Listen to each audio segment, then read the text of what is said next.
Terry re-injured his quad. And so he'll be out this Sunday night. We'll reevaluate it next week to see where it goes. Bum for him, for us, just tough, where it goes. But we'll see what, the next week looks like. Any expectation of how long for him, or kind of, is this worse or? No expectations on that. Nothing long-term of that we're under consideration for. So still early days, but we'll reevaluate it, see where we go and where it can take us. But too early to predict, just like a day and a half later. Dan Quinn yesterday talking about Terry McLaurin's injured quad, ruling him out pretty quickly. It's Wednesday, and he's ruled out, not going to be long-term. We'll see if that applies here over the next few weeks, because certainly we did not think when he injured it originally it would be as many games as it was. Good morning, everybody. Thursday, eve of Halloween. Feels fallish. I don't know about you guys, but it seemed like it turned into fall in like 3 days. Leaves have turned, they're falling, it's chilly and it's wet, and we've got week 9 of the NFL starting tonight in Miami, where the Ravens are in must-win mode. This is code red for the Ravens. If they're going to get back into this, they've got to beat Miami. The Dolphins are not very good. They played better last week, but they're not very good. And for the Ravens, who are the favorites to win the AFC North, miraculously, they've got to kick off this week 9 with a win over Miami. A really good NFL weekend, by the way, featuring the game that's really become the best rivalry in the sport. It's not a division rivalry. It is a conference rivalry. The Chiefs and the Bills meeting for, believe it or not, the 11th time since 2020. Pretty amazing. I'm sorry, the 10th time. The Chiefs have a 5-4 record overall against the Bills, 1-4 in the regular season, 4-0 in the postseason. They are 2.5-point favorites now, Max, on the road in Buffalo. The odds makers are falling in love with the Chiefs. But back to Terry. We've got a full show today. Charch will be on. Denton will be on. We'll do some power rankings. We've got a guy that covers the Seahawks on the show at 12. So we've got a lot to get to. But on the Terry thing, it stinks that Terry is out again. I don't have, and I know some of you do, and that's fine. I'm not knocking you for this. I don't have an opinion that's hard and fast and unmovable on whether or not Terry's holdout and missing training camp is why he's injured for the first time in his career, really. I don't know how anybody could know for sure. It is certainly possible. I'm not denying the possibility that a soft tissue injury is because he didn't get into the best football shape that he could have gotten into. But there's actually no way to prove that. It just stinks that he and Jaden have played a total of 2 games together this year. That's it. 2. I had this from, our friend Ian. Ian heard me talk about injuries yesterday, and he sent me the following. He said, I don't know where it is now. He essentially said something to the effect of, this isn't about injuries. This is about a GM developing a bad and old roster. And it's just really not accurate. I mean, you can say that they're an old roster because it's true. They are an older roster. That's not debatable, but the injuries aren't happening to their old players. That's not necessarily what's gone on here. The injuries, their 3 oldest starters have barely missed plays, let alone games. And by the way, they're on 1-year deals. Here's the Ian tweet. Blaming injuries when the overrated GM signed old and injury-prone players is the height of foolishness. Everyone knew this was a bad idea. Eckler, Debo, Noah B., Von Miller, etc. The most idiotic of plans this season by GM and head coach. They got organizationally arrogant from 2024. The irony of that is that, he wanted to overpay a 30-year-old wide receiver, soon to be 30, and wanted to pay him until he was 34. Wanted to overpay him until he was 34. But again, like their three oldest starters, okay, Bobby Wagner, Von Miller, and Zach Ertz, they haven't missed any time. They've been Iron Men for this team this year. But anyway, look, the bottom line with this is that injuries are, of course, a major part of why they are 3-5. You have to be a knuckle dragging mouth breather to next man up, no excuses. I get it. I get that sometimes that is the right answer, but if you've watched the NFL for more than a minute, and this isn't your first year watching sports or the NFL, you know what injuries are. They're not an excuse. They are reasons every single year why teams have bad seasons, or if they stay healthy, have good seasons. Injuries are number 2 behind the quarterback position. Like if you have the quarterback and he's really, really good and he's a franchise quarterback, however you want to define that, that's the most important thing to having a winning season. Number 2 is health. Not predictable before the year starts, even if you do have the oldest roster in the league. Okay, again, their 3 oldest players have been Iron Men for them. You want to throw in Tress Way? He hasn't missed any time. Has he? I don't think he has. Their oldest player is their 3rd-string quarterback, Josh Johnson. That kind of skews the average age. It moves it up a bit because he's 39 going on 40. But Debo, you knew, had an injury history, but you didn't risk much bringing in Debo. And by the way, he's been a valuable addition so far. We'll see how it holds up over 17 because 8 is, not the sample size you're looking for. You want to know what happened over 17 when you traded for Debo Samuel. But in determining games and seasons, injuries are no worse than number 2 on the most impactful things. They just are. Every single year, we know the healthy teams win more games and the injured teams lose more games. Unless you have like an elite quarterback. That's number 1. There was a year in which Green Bay got really banged up. Their offensive line was in tatters, but Aaron Rodgers was elite, and they ended up winning 12, 13 games, went to the playoffs, etc. But more times than not, we all know the injured teams, like San Francisco last year being the most injured team in the league, and by the way, one of the most talented teams in the league, they have a terrible season. Last year, Washington had great quarterback play and stayed healthy. They had a great season. This year, 8 games into the season, injuries are number 1 on the list as to why this team is 3-5. It's not because their roster is old. Their oldest players haven't been injured, okay? They haven't. Von Miller hasn't been injured. Zach Ertz and Bobby Wagner haven't been injured. They've been out there every single game and every available play, unless I'm missing something. Beyond, by the way, that Washington's been a very injured team, it's more than that with this particular injury situation. It's that their best players have been injured. Their starting quarterbacks missed 3 games. Their number 1 wide receiver, and many of you would say the second best player on the team, is going to miss his 5th game this Sunday.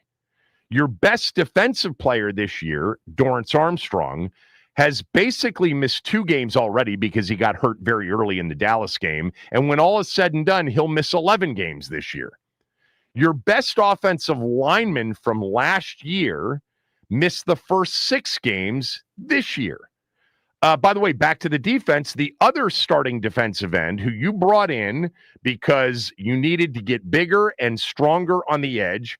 Dietrich Wise is not an old man at 31 years old for that position. He's going to miss 14 games when all is said and done.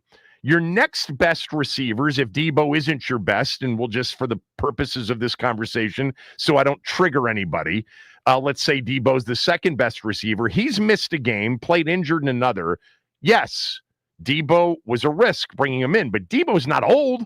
Debo's in the prime of his career, should be. Noah Brown, third best, has missed 7 games already with another game he'll have to miss this coming week. Your most valuable running back going into the offseason was Austin Eckler. Now, you knew there was a risk with Eckler, but you knew you were a better team with him in the lineup last year versus this year. He's not on the old side of your, age, but he's older and he was injury prone last year and he got hurt. So you lost him. You lost your most valuable run blocking tight end in John Bates, hardly an old player. He's missed 2 games. And the safety you brought in to replace the other safety that played okay last year, Will Harris, is done for the year. And now Tunsil, who didn't practice yesterday, he might miss a game. I just gave you 11 to 12 starters who are relied upon to make major contributions that have missed games and in some cases are done for the year. I didn't even mention another 3, 4, 5 contributors who aren't starters, but contributors who have missed games or are out for the season. The point is, it's not just been a run of injuries, it's been a run of injuries to your best players. Now, the good news is your best player is practicing in full, is planning to practice in full all week. And so he's going to more likely than not play on Sunday night against Seattle. The bad news is he's not going to play with a full allotment of supporting cast players who are really good, Terry McLaurin being one of them, and who knows about Tunsil come Sunday night. I don't get the resistance to including injuries as part of an NFL conversation. That totally mystifies me. It's like, is this your first year watching football? Like, come on. This is a reality every year. These are the reasons. They're not excuses. They are legitimate reasons why a team goes 6-11 or a team goes 11-6. More often than not, the difference between 11-6 and 6-11 is injuries, health. That typically is the separator. And right now, Washington is having a 6-11 kind of injury season. Can they overcome it and overperform the injury situation? They can, because they have the number one determining factor in NFL seasons. They've got the quarterback. Now, the quarterback can't be injured anymore. He's going to have to play these final 9 games. Like, there's no margin for error here. He can't miss 2 more games. He really can't miss 1 more. We can do the math. They've got 9 left. Somehow they got to win 7 of them. And they're not winning 7 of their final 9, especially the way they are laid out schedule-wise, without him healthy under center, in pistol, or in shotgun. Now, back to Terry for a moment. I really don't have a hard and fast, strong opinion on this, other than the one that I have expressed since the hold-in, hold-out, request for trade, the whole saga began. And that is, I believe the team is the least blamable for this, and Terry and his agent are the most deserving of the blame for him not being in camp much earlier. I've gone through this a million times. He was under contract. There was no requirement for Washington to offer him a contract extension. They did so because they like him, because they want him beyond 1 year. They want him for at least another 2 years. And they went to him with an offer that he and his agent were insulted and hurt by, because they believed Terry was at the top of the heap when it came to wide receivers in the NFL. I believe personally that's delusional. And that's where it started. And it was very difficult to recover until there was no more time. And Washington essentially said, this is it, dude. Take it or leave it. And he took it, which, by the way, was the right thing for him to do, because there's no chance anybody was going to give him $45 million in guaranteed money next year if he made it to free agency. Not to mention the team would have controlled his rights via the franchise tag. So I actually think Terry ultimately did the right thing. I thought it was going to be no more than $50 million guaranteed, which the team was willing to go to 45, but they also have a lot on the come. If Terry ends up being the player for the next few years until he's 33, 34 years old, that he thinks he can be, because he didn't have the same wear and tear as he pitched us after the Eastern Motors ad sometime in July about, why he believes he's a different 30-year-old and will be a different 31, 32, 33, and 34-year-old than other receivers. That opportunity exists for him to end up making the kind of money.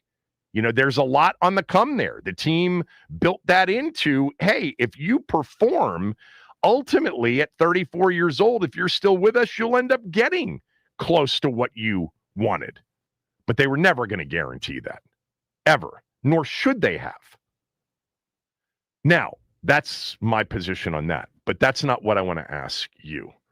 I want to ask you now, do you want to go back to the summer here on the eve of Halloween and say, I told you so? Or do you just want to say, bad luck? Quad injury could have happened had he been in camp the entire time.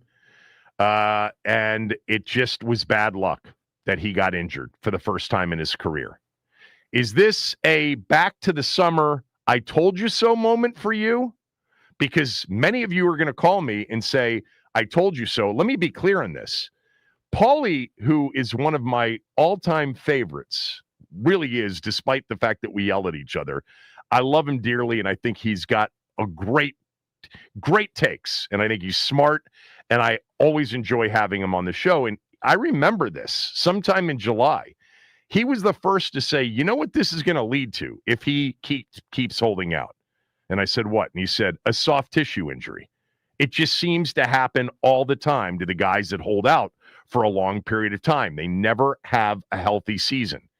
There isn't a lot of data on that. There is some data from 2020 when there wasn't, an off season and there weren't preseason games. Remember, there weren't preseason games. There was training camp during COVID in the summer of 2020. And there were more soft tissue injuries that particular season. They increased slightly. That's the one data point you could use. But for holdouts, generally in a normal season, there's not a lot of hard data. But it does seem, and when he said that, I said, it does seem like that seems to happen when guys miss camp. So we certainly talked about that possibility. Paulie brought it up. Many of you agreed with him. But are you here on October 30th, 8 games into the season, and he's about to miss his 5th game?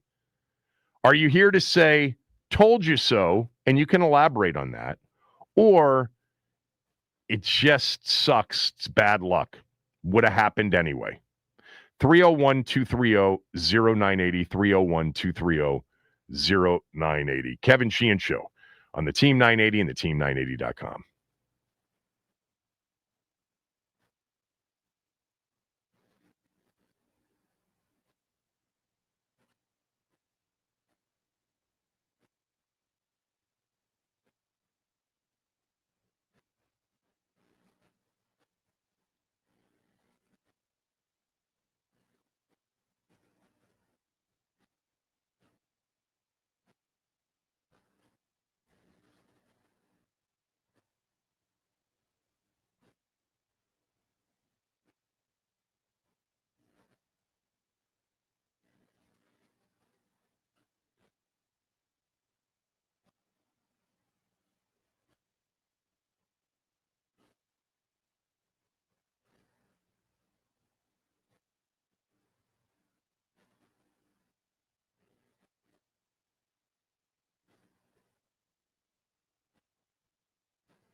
was in the hotkeys.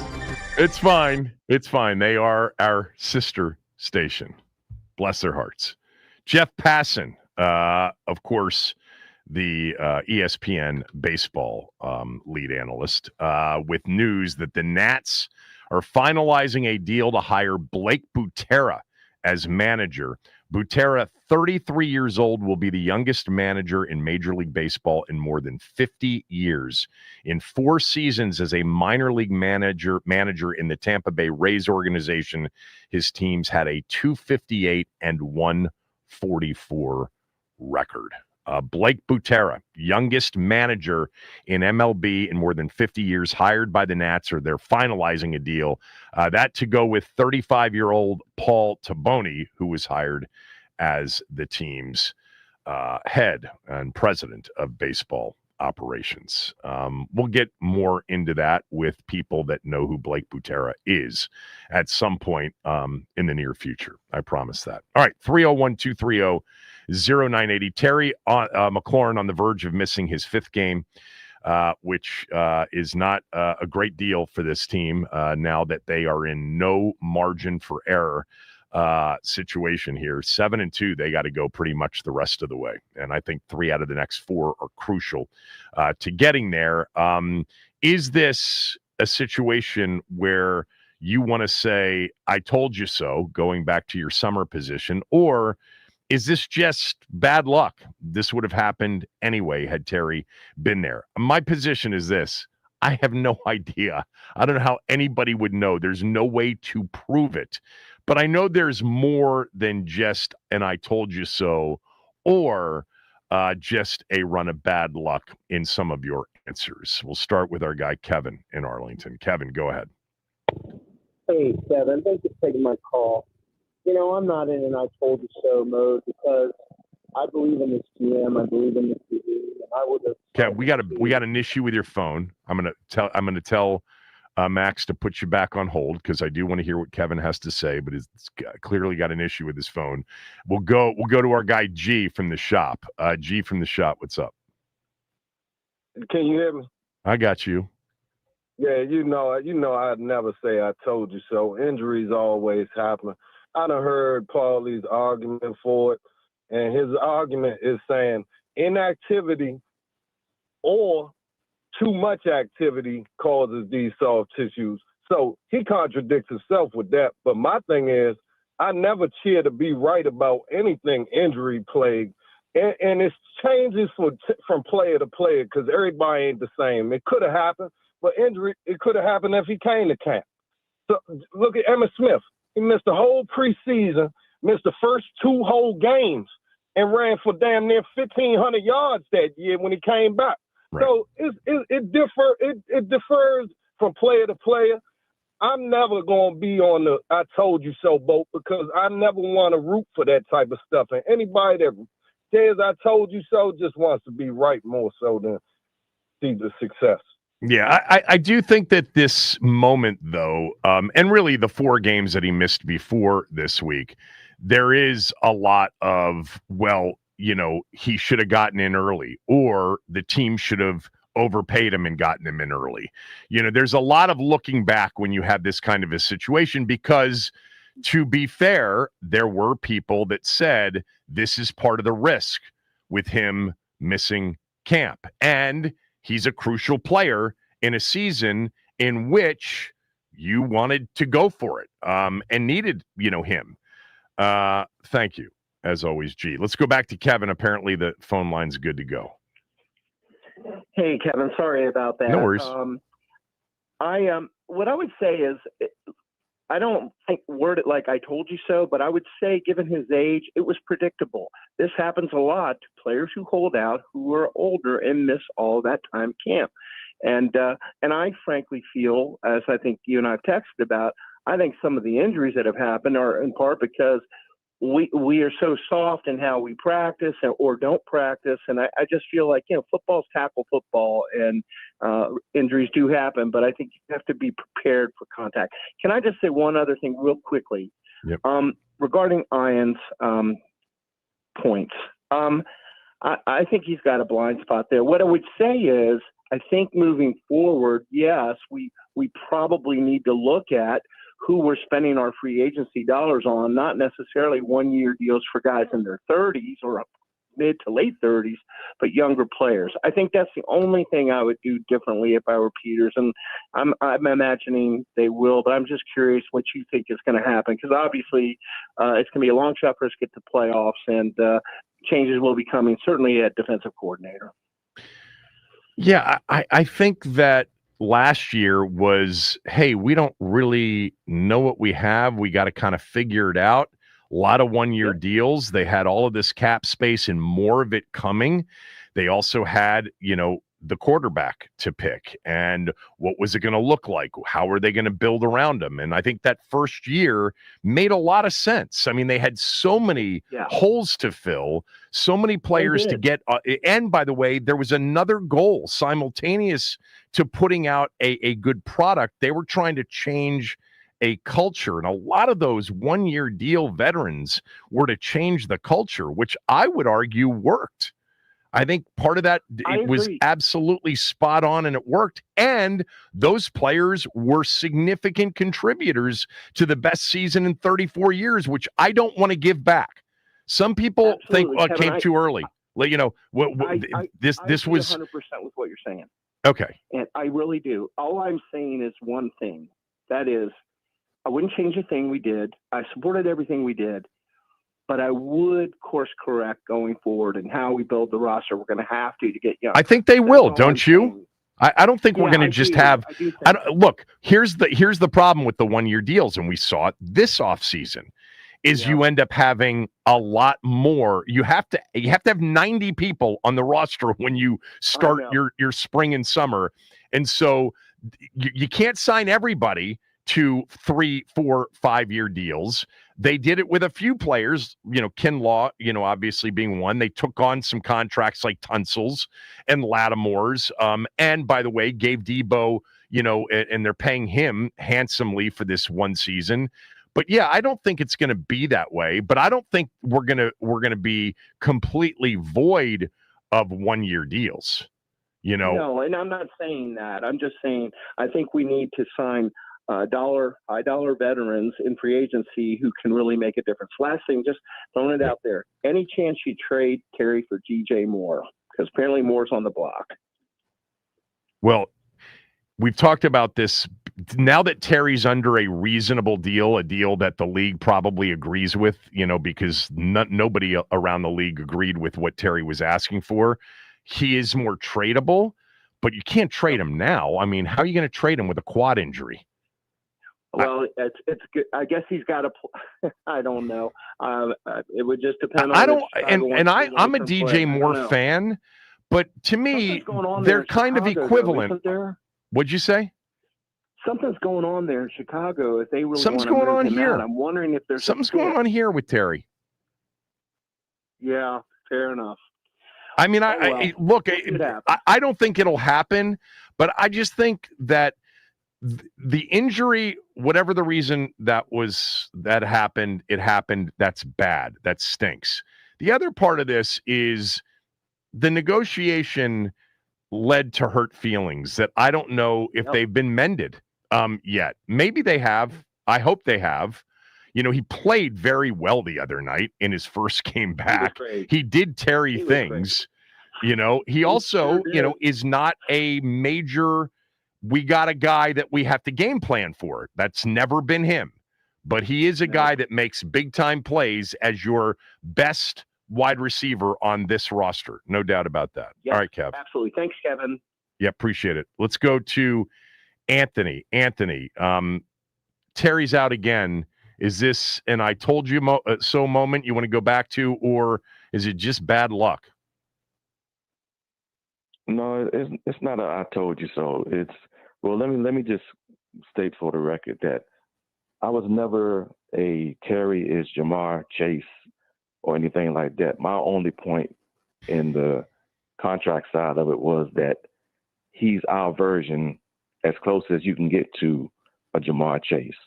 And we see with him not being on the field how it affects the team. But I really think it comes down to people people's reality has been distorted by last year. The year before, we were a terrible team. Yeah. The year before that, we were a terrible team. We draft Jaden, we get strike lightning in a bottle. We sign all these 1-year contracts. They happen to work out. Everything that could have gone right went right, except actually getting to the Super Bowl and winning it. So now this year comes, and also we didn't have injuries last year, but this year comes, we have injuries all over the place.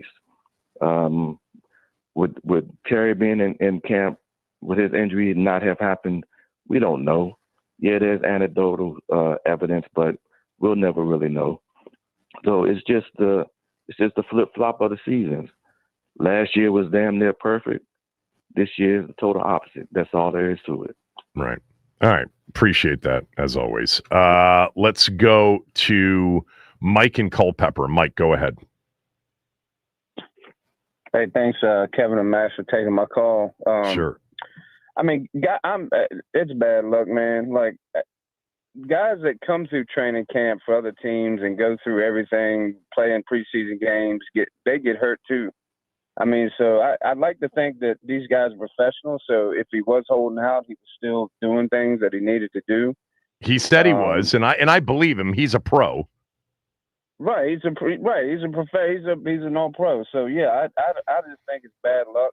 I mean, look at Detroit last year. How many injuries they had, and they were young guys, and they weren't holdout. I mean, one of them was a rookie. I mean, they weren't holdout. So I think it's bad luck, man. It just happens. If anything, the lack of what they do in training camp now probably causes more, like when the NFLPA, right, when but that's every team. No Kevin pointed that out. Every team everybody. basically does it the same way, and I know that there's this feeling that Washington's got a soft approach to camp, to practice, but they're not isolated in this. This is very commonplace across the league. Either. Sean McVay doesn't practice and doesn't play anybody, at all over the summer. And by the way, they ended up being super injured, at times last year and this year. Yeah, I don't think age matters either. I mean, honestly, the guys getting hurt aren't the old guys. So, I mean, it happens to everybody. It's part of sports, and it's just unfortunate. But thanks for taking my call. Yeah, man. Thanks for the call. Look, the other part of this, too, is, we're only 8 games into the season. There are another 9 left.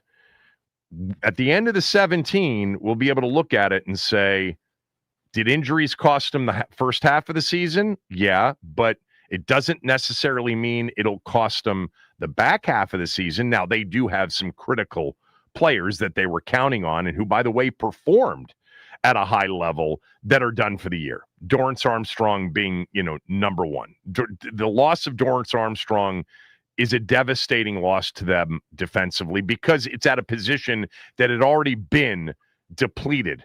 And they just don't have a lot of answers there. And Kinlaw and Payne played, some D-end. They're not the answers. Plus, you're taking them out of that area in which they are majorly impactful, especially Kinlaw this year.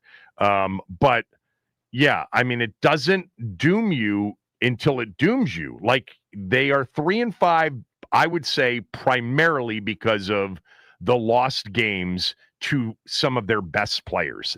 They're absolutely their best players.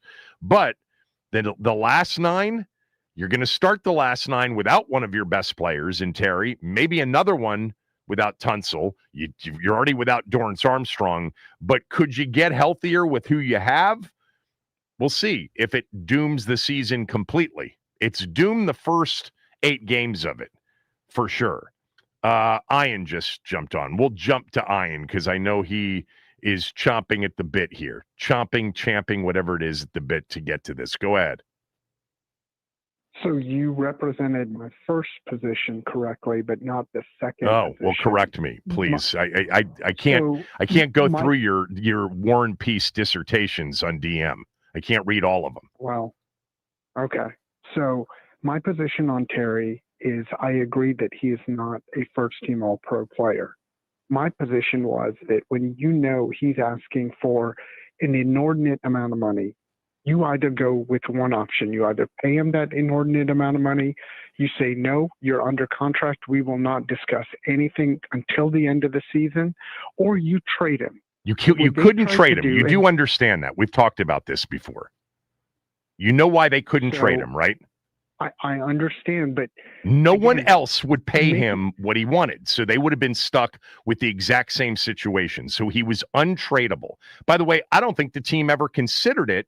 So if that's your criticism, that's fair that they didn't consider trading him if you think that was one of the three options. But that would have been an option that was not executable at all. Again, I understood your position, but I think when you have the leverage, like you articulated the entire off season, they could use it. They didn't. What they did is try to appease everyone, and by doing that, he missed all of camp. You paid him $44 million guaranteed for essentially nothing, because he's probably not going to be back next season. He's barely going to play half this season. Well, where's he going to be next season? He's under contract for next season. I think they're going to cut him. I don't think there's something off between. Look, Peter this in many ways was a 1-year contract extension, but that means 2 years left on the deal. But here's what I want to go back to you on. Okay. I hear what you're saying. That's a reasonable three options. Okay. Team had the leverage. You're playing on this final. We're going to trade you. Toss that out because it's not a real option. You can overpay him, which they were never going to do. And I agree with not overpaying him.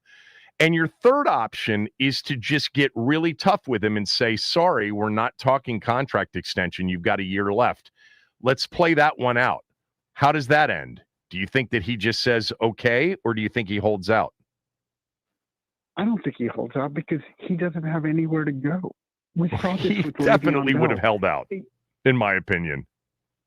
The whole You're suggesting that just the bringing up of a contract extension by the team to Terry and his team, that essentially set this whole thing into motion. That if they had said from the very beginning, hey, man, we're not willing to talk contract extension. You got a year left. We're going to talk at the end of 2025, that he would have just shown up and played the final year of his deal. I don't think that would have happened. I think he would have said, no, I want a contract extension, and I'm going to hold out until I get one.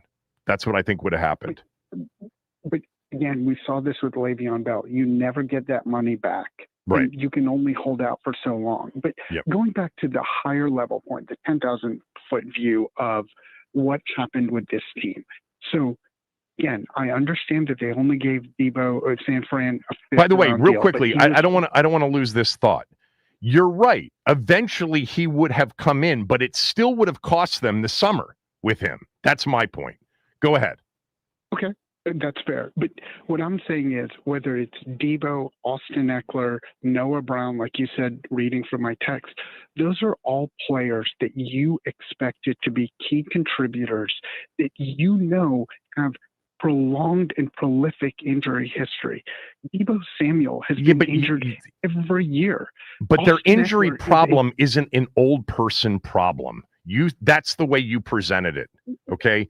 It's not. Their oldest players haven't missed plays or games. So Kevin, if you go back and reread my text, I said old and or injury prone players. Okay. They are one or the other. And the thing with Bobby Wagner and guys like that, you're like, he isn't missing time in ways you want him to because teams are attacking him. Okay. That's a different conversation though. That's different. My point is the roster was constructed with almost too much blind faith in 2024. They looked at 2024 and they're like, let's just run it back. And you can't do the next DM you send me, and I'm not being sarcastic here, I'm being serious, send me the list of players that you think and you would have preferred that they go out and sign and or trade for. Sure. Because I do think that they were interested in Trey Hendrickson, and I think he may have made a difference. But he was also 30 going on 31 years old, and it was going to require too much. That's why nobody ended up around the league pulling the trigger, because Cincinnati essentially didn't really want to trade him, which is why they were asking so much for him. But come up with the list of who they should have gone after and what it would have cost them and whether or not that player would have said yes. Because I can't ding them on the draft at this point. There's no way I can ding them on the draft 8 games into it. So we're talking about what they should have done in March and April before the draft. All right, So I gotta you move one on. right now. I gotta move on. Denton's going to join us at 11, so we'll do this for another segment. Terry McLaurin out for another game, the 5th missed game. I don't know if it's going to be the last one. That these quad injuries, hamstring issues, they tend to linger. We'll see. But the question really is, do you want to go back to this summer and talk about this summer, or do you want to just say, throw your hands up in the air and say, just bad luck, could have happened to anybody, whether they were in camp or out of camp? I'll take your calls, Billy, Paulie, Joe, JYD, etc. Everybody on hold. I'll try to get to all of you next.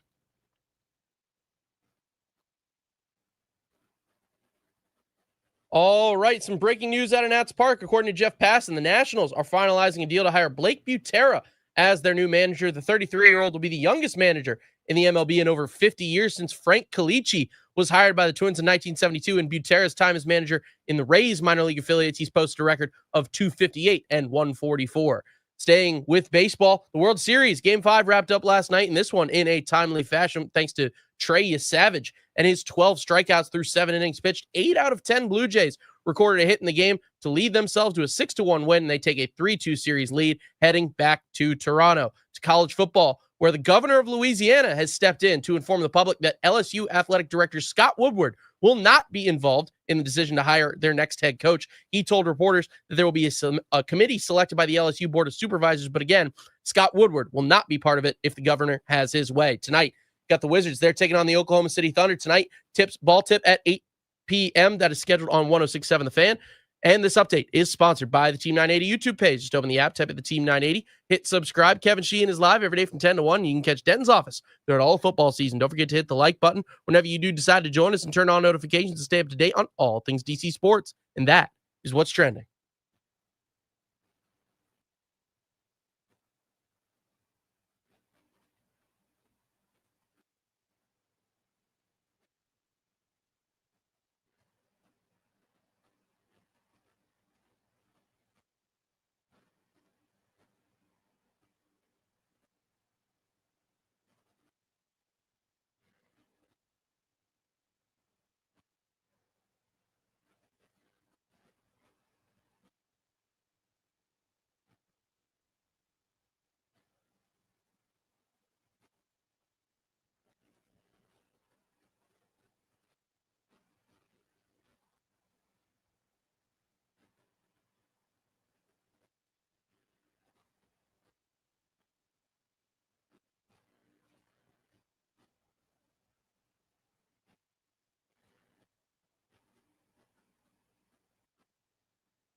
Yeah, it's nice to have Terry and Debo back. So, in that aspect of things, that helps a ton. In the Terry's out. Terry's out. That's why I say that. Oh, you see, I swear, you guys know exactly more than I do. I'm over here just So, but if now with Terry out again, next man up mentality. How important is it to get this run game? That was Sam Cosmi being told that Terry was out. Terry's out. Jaden's in, though. So let's not forget. He's in. Debo will be in. This won't be like the Dallas game where they've got, although they did re-sign Rob Chosen, I think, to the practice squad, didn't they? I think Sure they did did. yesterday. Yeah, they did. Yeah. Look, he was the leading receiver in the Dallas game. All right, 301-230-0980. Terry talk. He's out for a fifth game. You want to say, I told you so and go back to the summer, or is this just, a bad luck situation? I know what Paulie wants to say, and I've already given you credit for being the first to say soft tissue injury incoming as he was holding out. But what would you like to add to that? L to the W, big guy. How you doing, man? You. Listen, man, this is, I appreciate the credit, but I wish you wasn't giving me the credit. Because I didn't want to see this for Terry. It's just the recent history amongst players around the league. That's what I seen, and that's what I thought was going to happen. But my whole thing about it is you also had a segment where you said, okay, so what's going to be the end result? And I remember we was yelling back and forth, good conversation. And I said, trade him. But you couldn't trade him, Paulie. Listen. I heard you say no one was going to pay him. Listen, you don't know this. Yes, we do. It was reported multiple times during that. And it's also common sense. Are you going to let me talk, Sheehan? Let me talk. Maybe. I don't know. You better say something smart quickly. Don't tell me what beat reporters are saying, because when he requested a trade, they never gave him permission to go out and seek a trade. So how do we know? You know why they didn't give him that permission? Because they wanted to keep that leverage. And they knew at that point in time of the season, there was nothing that they would accept to get back anyway. But I guarantee you, there would have been an idiot team out there that would have overpaid for him. Now, I agree with them for not overpaying for him, but I also thought they could have threw him a bone, though, too. I said this, remember I said yesterday, they didn't open up that checkbook in the offseason last year. So for you to say that no team would have, a team would have traded for him, but they never gave him permission to seek that trade. Okay, so are you done? Are you done? Are you done? Are you done? I want to respond to that. Let's just say that there was, because you're right, often there is some crazy ass team that will overpay the market by 40%. Okay. But what do you think the team would have gotten back from that team in compensation when they were then going to have to pay him? So, by the way, I don't think the team wanted to trade him. I think they wanted him on their team this year. That's why they offered him the extension. They wanted him on the team this year and next year because they didn't have anything else at that position. So I know you said trade him. I would disagree and say that I'm not disagreeing with your premise that they should have moved on if they weren't going to overpay the market, which he wanted. But I just think it would have been near impossible to trade him, and it would have looked silly if they traded him to the one team that was going to give him ridiculous money and overpay the market, and then you get back, a fourth-round pick, because that's essentially what you'd get back. I just said that. I said that's exactly what happened, and they held their leverage. But in a sense, they cut off their nose to spite their face, and they gambled. They rolled the dice. And it came up craps, man. That's all it is on both ends. How so? They got him under contract for what they wanted to get him under contract for. Okay, but as you can clearly see, this injury he's missed. We can say what we want to say about him not being elite. If you want to say they lost because they don't have the player and he's injured and they should have seen the soft tissue issue coming, I can't debate that. I can't prove it. Me neither. And Terry lost too. I mean, this is a 50-50 proposition here. I'm not saying one side is on the other. All I'm saying is, to me as a fan, I think management I think management should be held more responsible, and they should have threw him more of a bone than what they did, and they should have did it earlier in the season. That's all I'm saying, man. Ain't Okay, about me being right or being wrong. I would just respond to that by saying the throwing of the bone was offering him the extension in the first place. And $45 million of guaranteed money entering his age 30 season with a chance, if he performs, to make what he wanted to over the next 3 to 4 years. I think that's the bone. That we'll agree to disagree on that. And I respond as, no, a bone to a player is money, baby. Not no if you do this. That's what they offered him. Give me more money. Right. Yeah. Give me more money. And as you can see, Monday night, he's going to show up and show out. He's worth it. He's worth it to this team. Again, I'm not saying put yourself in a Bradley Beal situation where you overpay the guy and then now you can't move him and now the team is falling, apart around him. I'm saying, man, show the man that you love him. I think they did. That's where I disagree with you. I think they did. And I think that's what they thought they were doing by offering him the contract extension in the first place. So we'll just agree to disagree on that. I got to run him up against a hard break. Sorry for those that I missed. Denton's going to jump on with us next segment, and we will talk some college football, but we'll probably talk some Washington football as well. Kevin Sheehan Show, the Team 980 and the team980.com.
Pick up your book bags.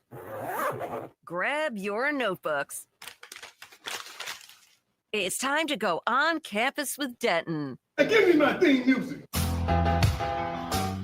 All right, before we get to some college football discussion with Denton, who joins us every Thursday to talk college football as the host of College Football Overtime on Sirius XM and sometimes College Football Morning or whatever you call that. Tailgate. What's it called? Tailgate? We call it College Football Tailgate, baby. Okay, Tailgate now. Denton also is the pregame and postgame host after Washington Commanders football games on the Team 980. And he joins us right now at the Denton Day. So just, we haven't talked a lot with you on the show about the football team here much. And Terry's injured now and will miss a 5th straight game. Just your overall reaction to this, because this was a rather hot topic, I would say, over the spring and summer, like the number one topic. We did have some drama over the summer coming off a season in which they went to the NFC title game for the first time in 34 years. But what did you think of, and what are your thoughts about Terry now on the verge of missing a 5th game? It sucks. He played really well against Kansas City. They threw him the football, which is nice. And, it's tough to look back at the way that the season has unfolded and realize that it felt like there was a dark cloud when he decided to step away in May. I wanted him to get paid. I think he was deserving of being paid. And I wanted a guy that was going to be here for, potentially the entirety of his career. Because if you think about it, for someone who's my age at, 30 years old, the only guy that was really here for the entirety of his career, you guys like Kerrigan, Santana, and Cooley, and that's kind of it, right? Like, it's a very small list of guys that were high-level players that could achieve that. And I thought Terry was going to be the one, but it has felt like that the drama that kind of followed him, I don't know if it's his fault specifically, if it's Adam Peters' fault specifically for not being a little bit more harsh with, hey, you got to come to practice. Like the holdout thing, we'll get the deal done, but you got to be out there and practicing. It felt like it was kind of doomed from the start with him. And now you're getting these injuries. And what sucks is not only is he injured again, Kevin, but his injury came on a play that was very nice. It was a diving catch. Yeah. And the first time he got injured was that big play where he should have scored and he got robbed of a touchdown. So it feels like when he makes big plays, it's when the injuries come about. And that really sucks. Well, they gave him the touchdown. You're talking about the one at the end of the first half. No, I'm talking the first injury. Remember when yeah, against the Raiders, like when he got caught, right? Yeah, that initial, and it should have been a injury, touchdown. Scored. Yeah, agreed. I'll ask you the question we asked last week, and now there's another loss to add to it, an expected loss on Monday night.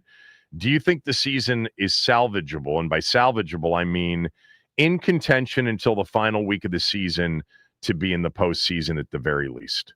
Well, I'm glad you're using the word salvageable because it feels like the consensus from a rather emotional group of fans that represent the very sometimes loud minority on social media is that the season's over. In 3-5, the season is not over. No, it's not. Salvageable, though, is going to be heavily dependent on what happens, I think, this weekend. It's not necessarily the win or the loss, although a win would obviously be way better than a loss because then you put a lot of pressure on yourself to basically win out if you already have your 6th loss of the season at the end of this weekend. But it's going to be what Jaden looks like because you knew this, I knew this, most of us knew this. Coming into 2025, if they wanted to achieve what they did last year and then potentially, one more game, it all was riding on the shoulders of number 5. And that's been the most frustrating part of this year is that it feels like he hasn't been able to stay healthy, but he hasn't really been able to be consistent because that game against Los Angeles, that looked like the old Jaden Daniels coming back. The decision-making was there, and then he kind of not retweaks, but he injures another portion of the body. And not being able to see him play with one, just in general, but then two, with guys like Terry and Debo with full strength has been kind of frustrating. So it's going to be salvageable if he looks good. If he does not look good, or if, God forbid, there's some sort of reaggravation of the hamstring, then you're going to have to ask yourself a tough question of, will the season be salvageable? And if it's not, who can we get something in return for if this is going to be a down year? Well, I mean, you've got to make that decision after Sunday night because the trade deadline is Tuesday. So I think Tuesday night feels very much like borderline must win. I think they got to win 3 of the next 4. And so if they lose the next game, they could still run the next 3, but they've got Detroit coming to town next week. So this feels like one they got to have. And then, the conversation, if they were to put it this way, if they get beat and he gets tweaked again and we're like talking about his health again, then yeah, but it's not like they've got a lot of marketable assets for other teams either. It's not like people are going to be throwing it. They don't have a Montez Sweat situation like they had a couple of years ago. Duran is not that, he's not. Could he bring back a conditional 3rd or 4th? Maybe, but that would be the best you're going to get for him. And I'm not poo-poo because he's only under contract for another year. Are you going to get anything for Wagner? If a team is desperate for, a tackling, middle linebacking savant in terms of his ability IQ-wise on the field, but can't cover, I don't know. You're going to get a conditional 6th or 7th, best case. But we can get there on Monday, I guess, or on Tuesday before the deadline. Let's talk some college football, and let's go back to Brian Kelly's final game as the LSU coach. I think you and I were texting back and forth about this game. And before I get to Kelly, I said to you at one point, I said, you know what? I think I'm wrong about Marcel Reed. I didn't like Marcel Reed. I didn't think he was going to, and talking about him for next level, really, more than anything else. I just don't think he sees it. I don't think he's going to be a good enough, passer. But man, is he exciting. And he has some Lamar in him. So you kind of felt the same way. Were we both wrong about Marcel Reed, Texas A&M starting quarterback? I think we are slightly. I did think it was funny. So you and I were texting as he threw 2 touchdown passes, and then he literally as we were sending text messages, he then threw 2 picks. I think there's something about him, though, where he's kind of like what I'm calling a dagger runner. He is not like he's not doing what Lamar did at times and what Jaden did at times, where he's running for 200 yards. I don't think that's his game. I don't think Texas A&M wants that to be his game, but he's really good at picking his spots, and the spots are killer all the time. It didn't really matter this weekend against LSU because as soon as you got out 2 touchdowns, LSU just didn't have it. But he's been really good this entire season on like, hey, here's a big time 2nd and 8.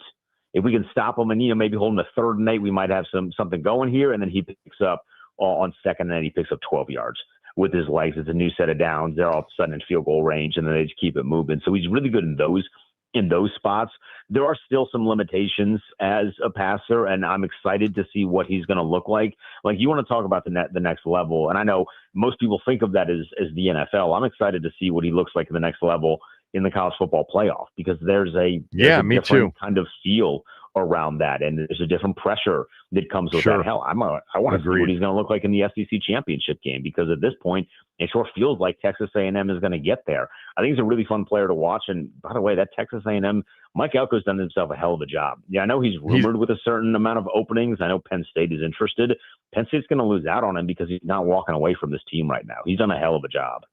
Look, the one thing we've learned about A&M, they have all the money they need. They have all the resources they need. It's called, it's called oil money, and there is a lot of it there. They can pay Jimbo Fisher, $70 million to walk away. Scott Woodward did that, and he also paid earlier this week Brian Kelly $54 million to walk away. I don't know if you saw the governor of Louisiana, Jeff Landry, and addressing, basically the LSU football opening and saying it's not Scott Woodward who's going to make the decision. We're going to have, a committee that'll do it. I just thought to myself, can you imagine, like, in the state of Maryland, Wes Moore talking about Maryland football in the opening? I mean, it's just completely different culture-wise in the South when it comes to football, and in that state in particular. But the question is, where does LSU turn?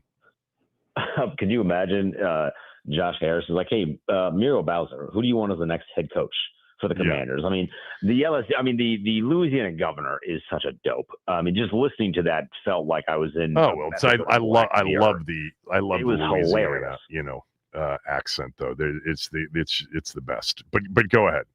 But so they're going to look in a couple of different directions, but this is something that I think programs need to be really cautious of. The last time we saw the magnitude of jobs that we see now open was 2021, which LSU was a part of. That's how they got Brian Kelly. There are not a lot of great options right now to take on a role at LSU that you think is going to make you a championship contender, because all of the coaches that you would otherwise want are taking their teams to the college football playoff. It was a lot easier to do it in 2021 where there was only 4 teams getting in.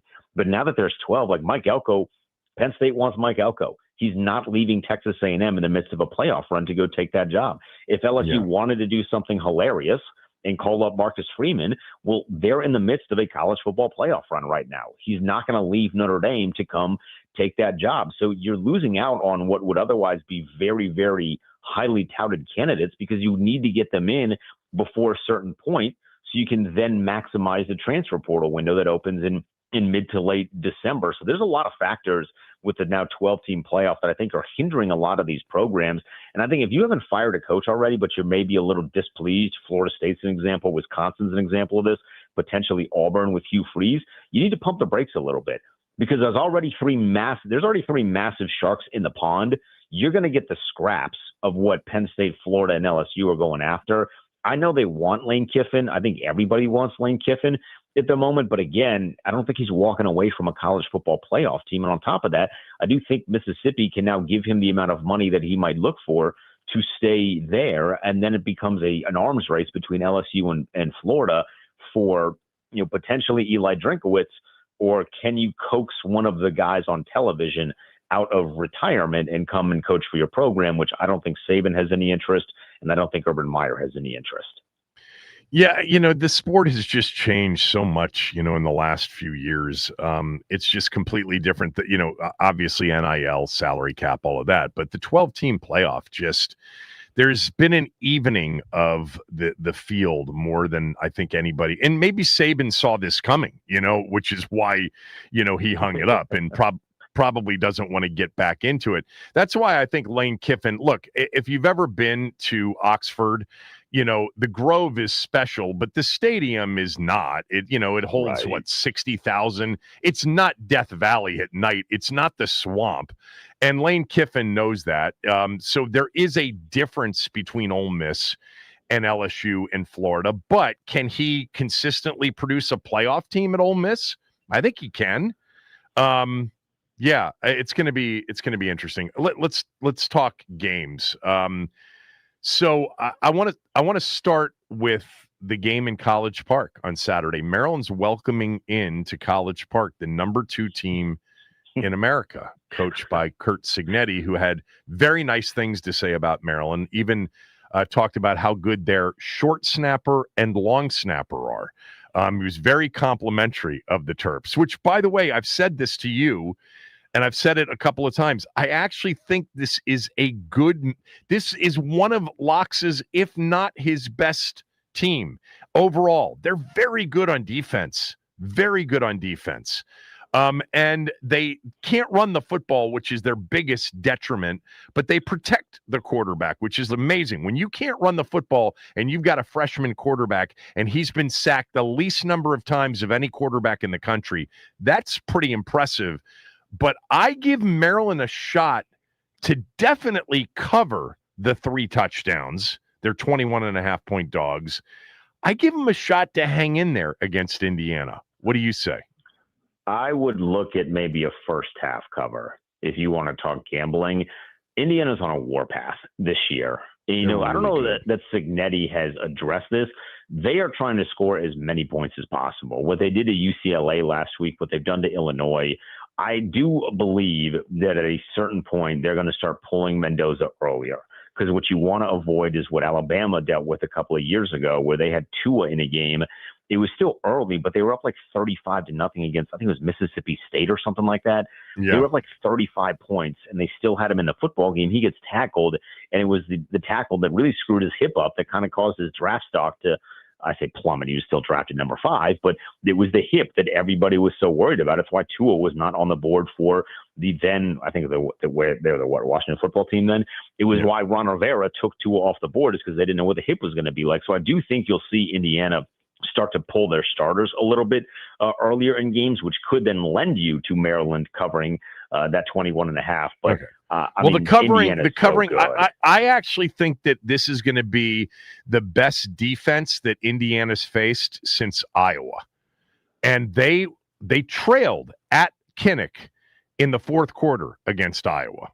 They won the game, and they were the better team, but it was a very tight game. I'm actually saying that I think Maryland can hang in there and be in the game into the latter portion of the game because of their defense. I do not know. I don't think that's going to happen. All right, fair enough. I do not think that. This isn't the best card on Saturday, but I think there's a really interesting game at noon with Texas favored at home against Vanderbilt, everybody's darling. Look, I think Missouri should have. They were the better team last week, and they lost their starting quarterback. And I thought the backup, the freshman kid, came in and played really well, and they had a legit shot. They didn't have a kicker. They were, messed up a little bit. They lost 17-10, but they could have easily won that game. I think Texas rises up here and hands what would be a devastating loss to Vanderbilt in Austin. What do you think? Well, here's what I think. Texas is still alive for the college football playoff. Oh, God. Which is crazy. But if you look at the remaining schedule, because of who they have to win out. Yeah. Certainly. And they starts with beating Vanderbilt, but then they get Georgia and A&M. With only 2 losses, they're still alive. Now, I don't think they're a college football playoff team. At no point have I even seen a series where I think, hey, that's a really good football team. I just don't. But I do kind of like them against Vanderbilt because I think Vanderbilt is much more of a darling than they are like a legitimately great football team. They have a quarterback that's fun and he's polarizing. You either really love him or you really don't like him. He's basically he's kind of like Timu, Johnny Manziel. Like, he's not nearly as exciting as Manziel, but he does just enough to kind of capture the masses and make you think he's exciting. But there are some limitations with Diego Pavia, and I think Texas's defense is significantly better than most people imagine or most people realize. Ohio State's defense is awesome. Indiana's defense is pretty good. Oklahoma, but Texas is in that group, right? Like, they're a really strong defense, and I think they're going to make life really difficult on Vanderbilt. I'm still uneasy laying the points with Texas just because I need to see a lot more from Arch Manning. He's been really inconsistent, but I'd give him a good shot to win. I think if it's maybe a last-second field goal, something along those lines, Vanderbilt is not this gunslinging offensive team. I think they'll be able to go blow for blow with them. All right, we'll come back to get your best bet or two for Saturday, or even maybe for tonight or tomorrow night. But I am settling in on, and I'm wondering if you are, that Ohio State and Indiana they're ranked 1 and 2, and they deserve to be ranked 1 and 2 because they are the best teams in the country. What do you say? They are. That is correct. They are the best teams in the country. And the offense for both teams is incredibly exciting, but the defense, particularly for Ohio State, is really what separates them from everybody else because you can't score against them. And Penn State's coming into a tough environment this weekend. They got a lot of stuff going on. They will not be able to score on Ohio State. No one has been able to. And until that changes, I really like Indiana, and I really am looking forward to watching those two teams play in the Big Ten Conference, because I do think Indiana would be the lone team that could score on Ohio State. But we are now in the month of November. We will be by the time that game is played. No one has scored more than 17 against Ohio State. And that's the second year in a row that's been the case. Patricia, who I think is in NFL circles, maybe looked down upon a little bit because some things didn't end well in certain organizations with him. Detroit. But at the college level, this guy is practically a defensive genius because he's coaching against 20-year-olds. They don't even have the full portion of their brain, the frontal lobe, developed. What are they going to do when he blitzes that you can't see? So I think he's been an immaculate hire for Ohio State. And honestly, Kevin, it might start to be a trend moving forward of going and getting college guys and or NFL guys and bringing them to college just to do the coordinating business. Yeah, NFL. Yeah. If you haven't read it yet, I want to recommend something to everybody. There's a story. It was written on ESPN.com by David Hale and Dave Wilson about Georgia Tech quarterback Haynes King. It is definitely worth reading. This is a great story about Haynes King. And if you don't know, Georgia Tech currently is 8-0 and ranked 7th in the country, and they have a legitimate shot to make the playoff. In fact, they'll be favorites the next 3 games. What do you think of Georgia Tech and Haynes King in particular? They're a lot of fun to watch. Did you read that story? I have not yet, but I love David Hale. I think he does a great job. Yeah, read it. It's very good. Did you ever fall into the social media kind of jokes, if you will, of untucked Kyrie when Kyrie Irving's jersey is untucked? You're in for a problem. No, I don't even know what you're talking about. All right. Well, let me give you this. When Haynes King has just a slight limp in the third quarter, that's when the game really starts, because he is a machine. You see him, he'll get like a 12-yard run, he'll come up just a little hobbling, and you're like, uh-oh, he's about to take this game over. And that's just what he does. They've really built a nice program there. And what they did last week with 3 starters out was incredibly impressive, including Malik Rutherford, who's a pretty decent wide receiver out there at Georgia Tech. They've been a really, really fun team to watch. I've told you this. I have them going to the playoffs. I got a 7-1 ticket on them going to the playoffs, so I'm like really rooting for Georgia Tech at this point. But a lot of it is Haynes King, and Brent Key has done a unbelievable job. Everyone kind of falls in line with the personality of the quarterback. It's a very rare thing to have in a program like Georgia Tech, but they have done it to a masterful degree. All right. Who do you have? You got Georgia Tech in the playoff. Give me somebody else that, is right now fine line teetering that you think will come through and make the playoff. Oh, that's a good question. I do think as we get closer that there is going to be an avenue for potentially a second Big 12 team to get in. So I like Texas Tech right now feels like they have a really good shot. BYU feels like they have a really good shot. What about Cincinnati? And then Cincinnati was the other one. Last year, BYU kind of fumbled down the stretch. So we'll kind of see. We'll just keep an eye on them. But I do feel like at least 2 teams from that conference are going to get in a way that at the beginning of the year, I don't think anyone thought. I think most people looked at the ACC and said, that's a 1-bid league. And they looked at the Big 12 and that's a 1-bid league. And then you get the group of 5, you get Notre Dame, and then you have 8 for the FCC and the Big 10. I don't think that's going to be the case this year. I think both the ACC and the Big 12 are getting 2 teams in. Cincinnati would be the team that I look at kind of moving forward. Why are they a 10-point underdog at Utah? Utah, I believe they're getting a quarterback, Devin Dampier, back. So okay, but that's there. But Cincinnati doesn't have a major injury. No, they don't. But I think on the road, I think Vegas might be looking at some of their wins and scoffing a little bit. I don't. Okay. But, Oklahoma State is not a good football team. Baylor's not fantastic.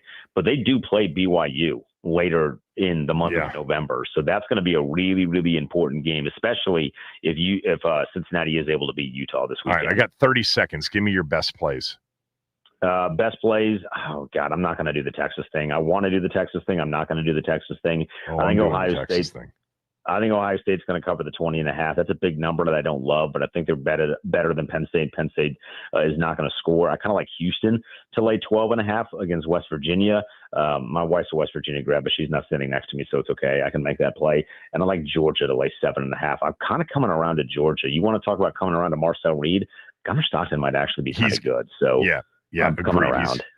I think the other guy, Bryce Underwood's just getting better with every game. And I think Michigan's going to be dangerous as the last, quarter of the season unfolds. Thanks. I'll talk to you later. Yep. Yeah. We'll talk to Paul Charchian, fantasy football tips, and a lot more next.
Week 9, we're already here, kicking off tonight.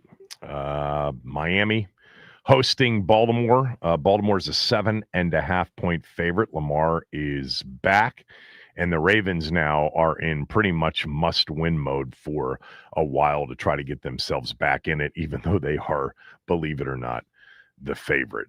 Joining us right now, as he does every Thursday in this spot, our friend Paul Charchian, a fantasy football expert. Fantasy Football Weekly and Chop are the podcasts. You can follow Charch on X at Paul Charchian. Before we get to some fantasy football, at this point, because our team just saw this team on Monday night, the Chiefs or the field in the AFC? The Chiefs look so good right now, Kevin. It's all coming together. The defense, which was struggling early, playing great. They had the running game going, and the loss of Isaiah Pacheco, which would have seemed trivial early in the season when he wasn't running well, Right. seems a little different now because he had been 3 straight games. He had been running really hard. He looked like the old Pacheco. Kareem Hunt's not the same guy. And I know Travis Kelce just had a 99-yard game, but the rest of his season has been very underwhelming. There's a few chinks in the armor, but overall, this is a really, really good, balanced roster. I hate being so chalky. I think I would take the Chiefs if I mean, logically, anything happens to the Chiefs and they're in deep trouble. But now I think I would take the Chiefs.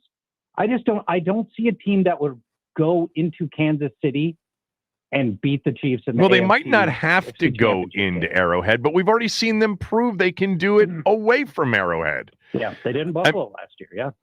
Yeah, well, no, Buffalo last year was in Arrowhead. The year before, when they went to Buffalo and to Baltimore, and won. Yeah, what are the choices? Indy, Buffalo.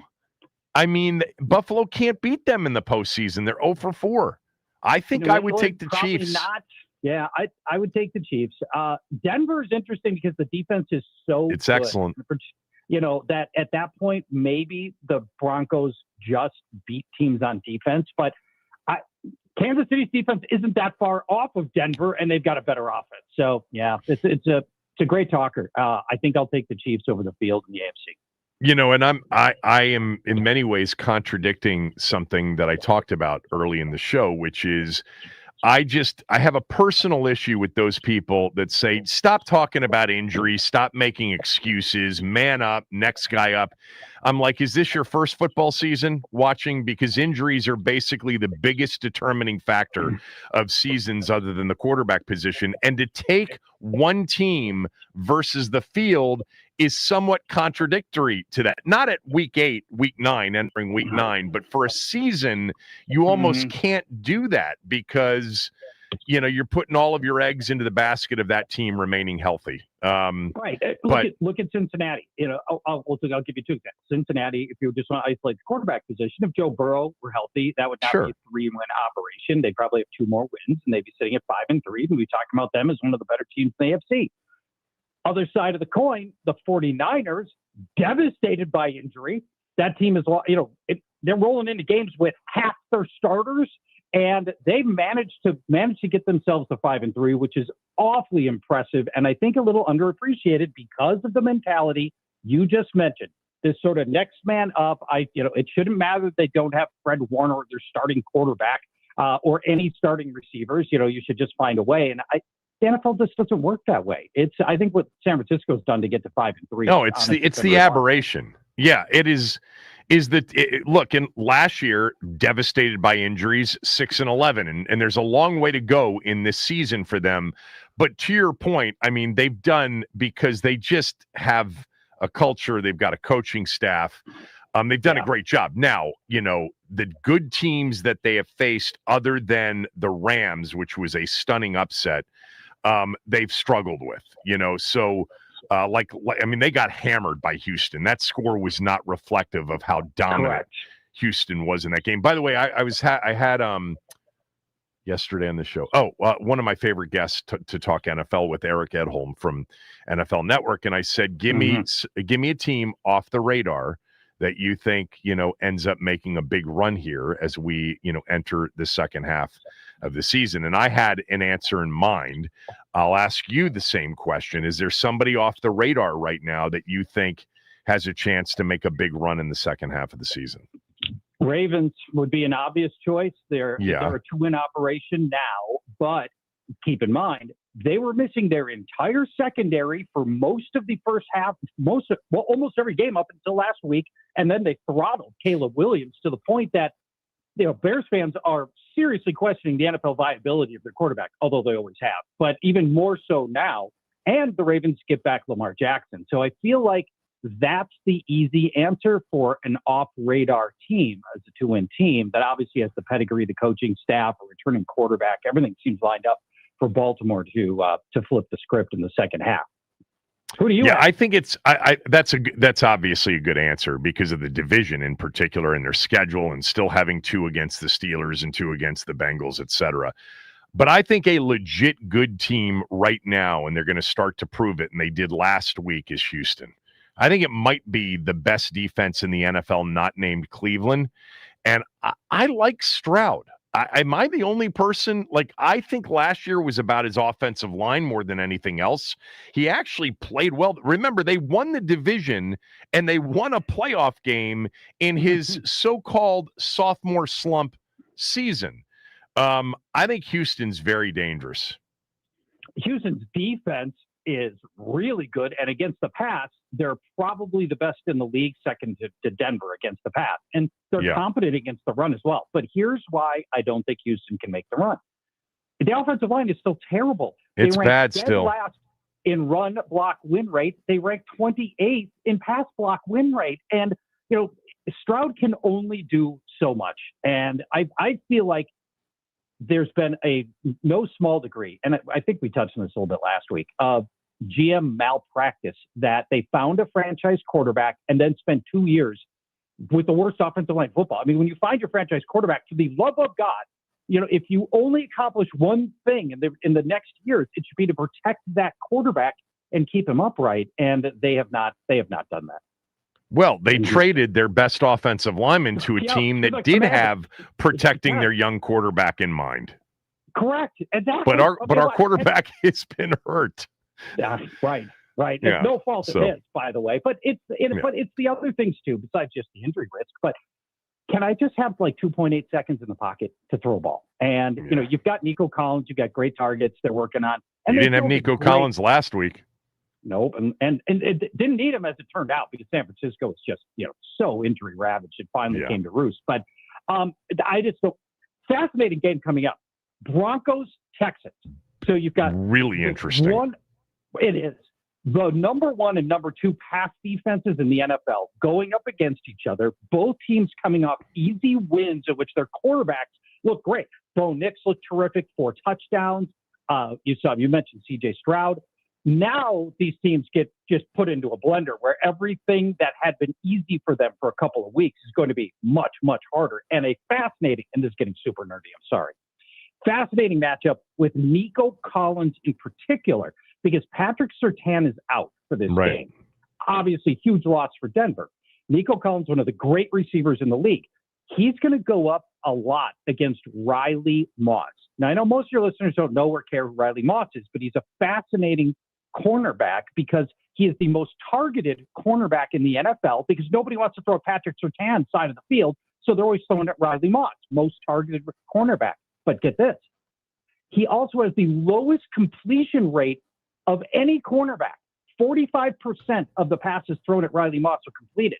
So we've got an elite player coming up against a cornerback who's used to getting pelted with targets in his direction, but comes up big all the time.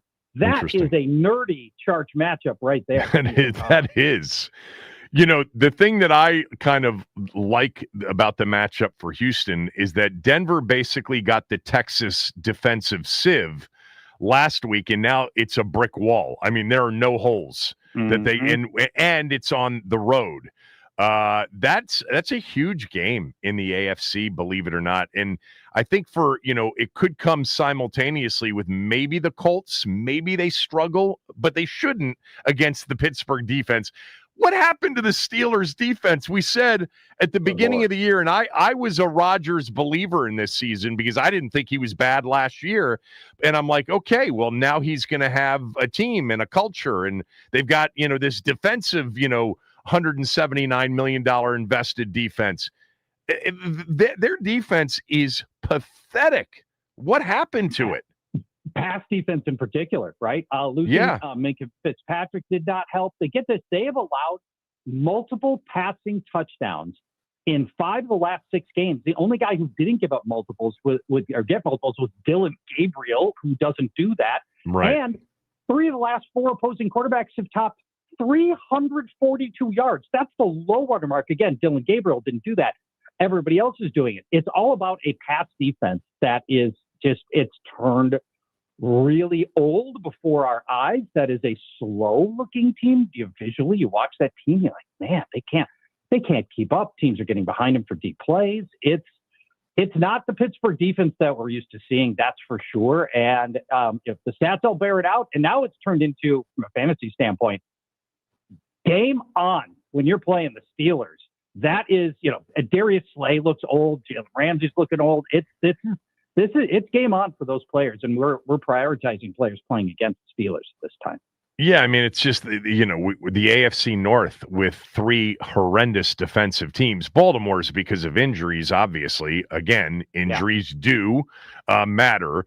But to have Baltimore, Cincinnati, and Pittsburgh all in the same division, just horrendous on defense. Cincinnati was last year, so we weren't expecting a big turnaround. But it's interesting because it's just that division, and then in the NFC East, Washington and Dallas are both horrendous on defense. And it just seems like for whatever reason, I'm involved watching or wagering on games with terrible defenses this year.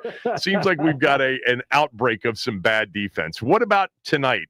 I mean, the Dolphins last week, they completely shut down Bijan Robinson in the Atlanta run game. Of course, everybody's going to blame Kirk, and he didn't play great. They literally had 10 yards rushing on 9 carries in the first half and couldn't get off the field against Tua. So did Miami find something last week or not? I don't think so, but they've been underperforming, and the Dolphins do have the ability offensively to put things together, and we saw that last week.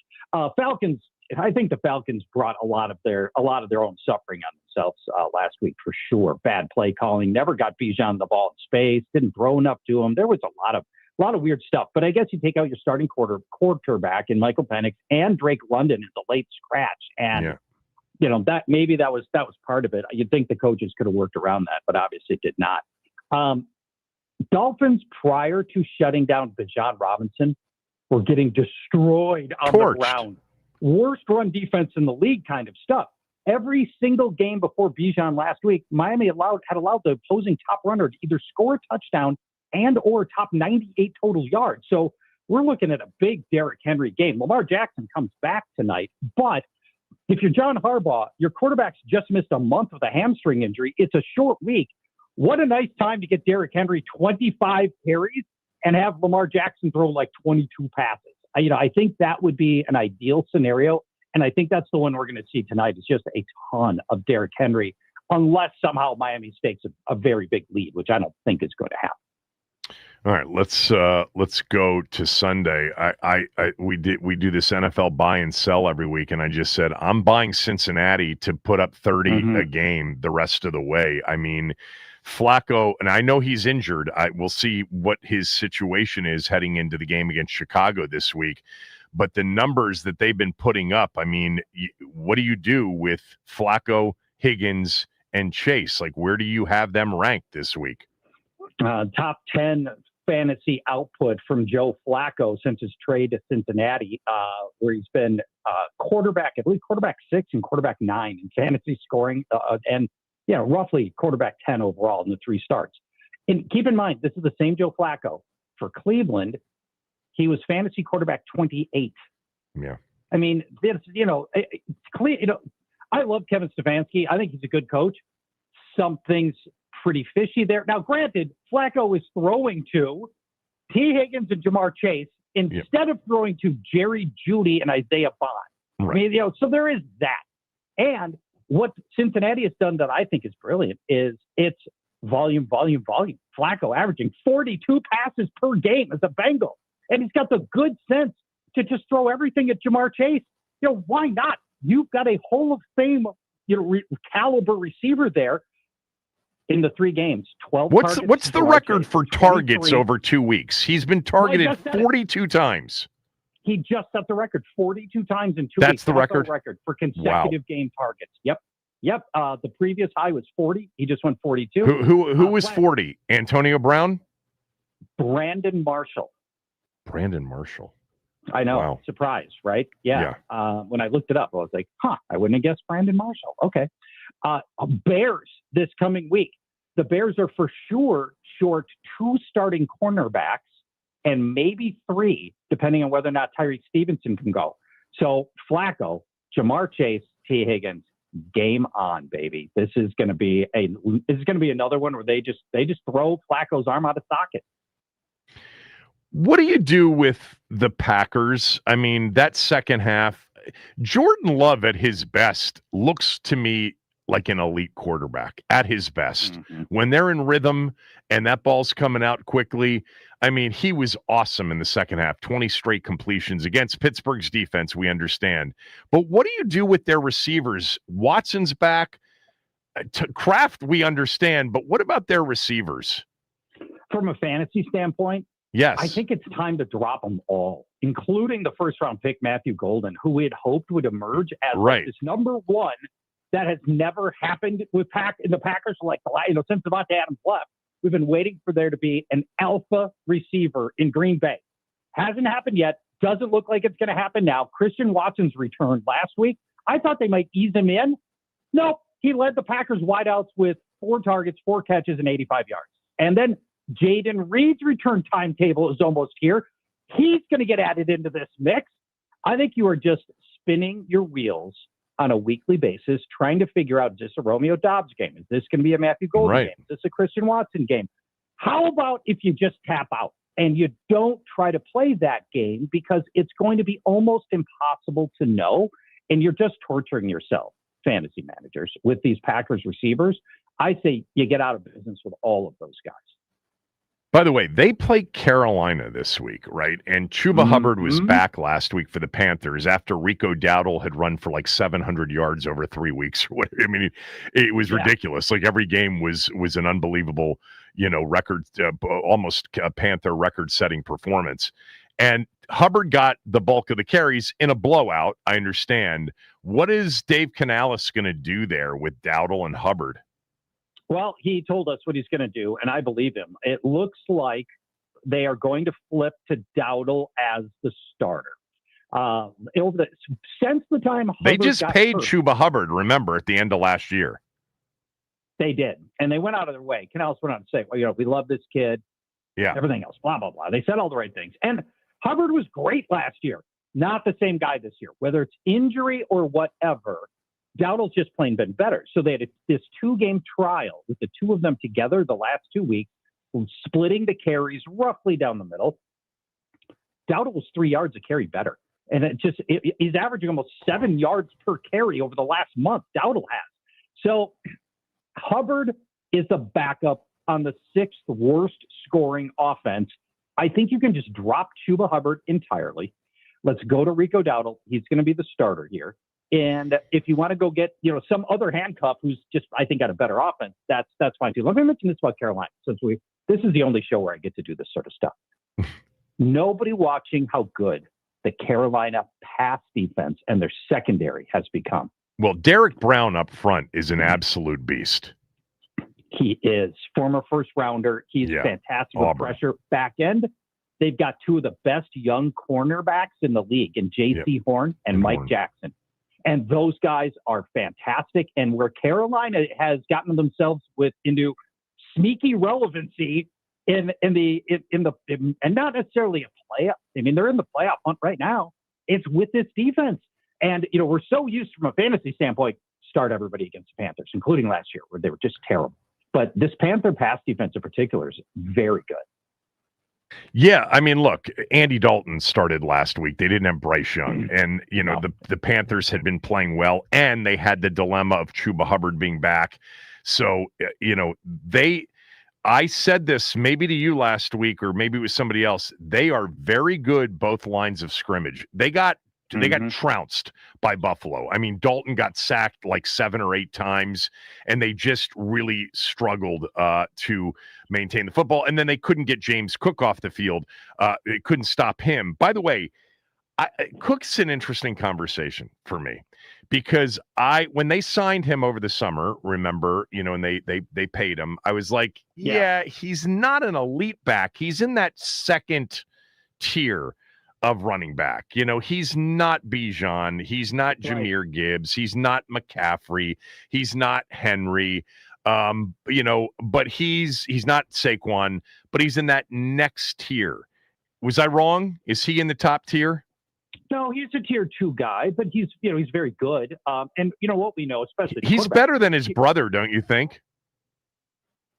Well, in Dalvin's best years, and we're looking at James Cook's best years right now, I think Dalvin was just as good. Dalvin had, 1,500-yard seasons. He was really good for a stretch of about 3 years. So I think they're pretty close to comparable. It's weird that Cook's having a really nice season again. And remember, last year he led the NFL in touchdowns.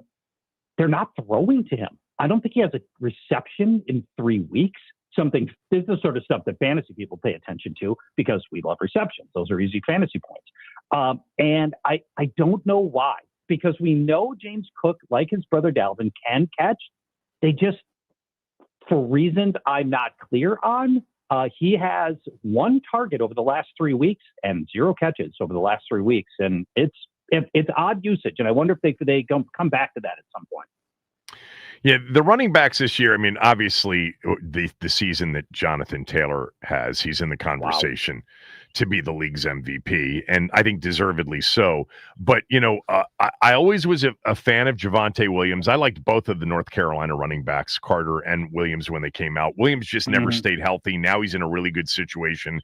And J.K. Dobbins was always a back that had ridiculous talent. He just couldn't stay healthy.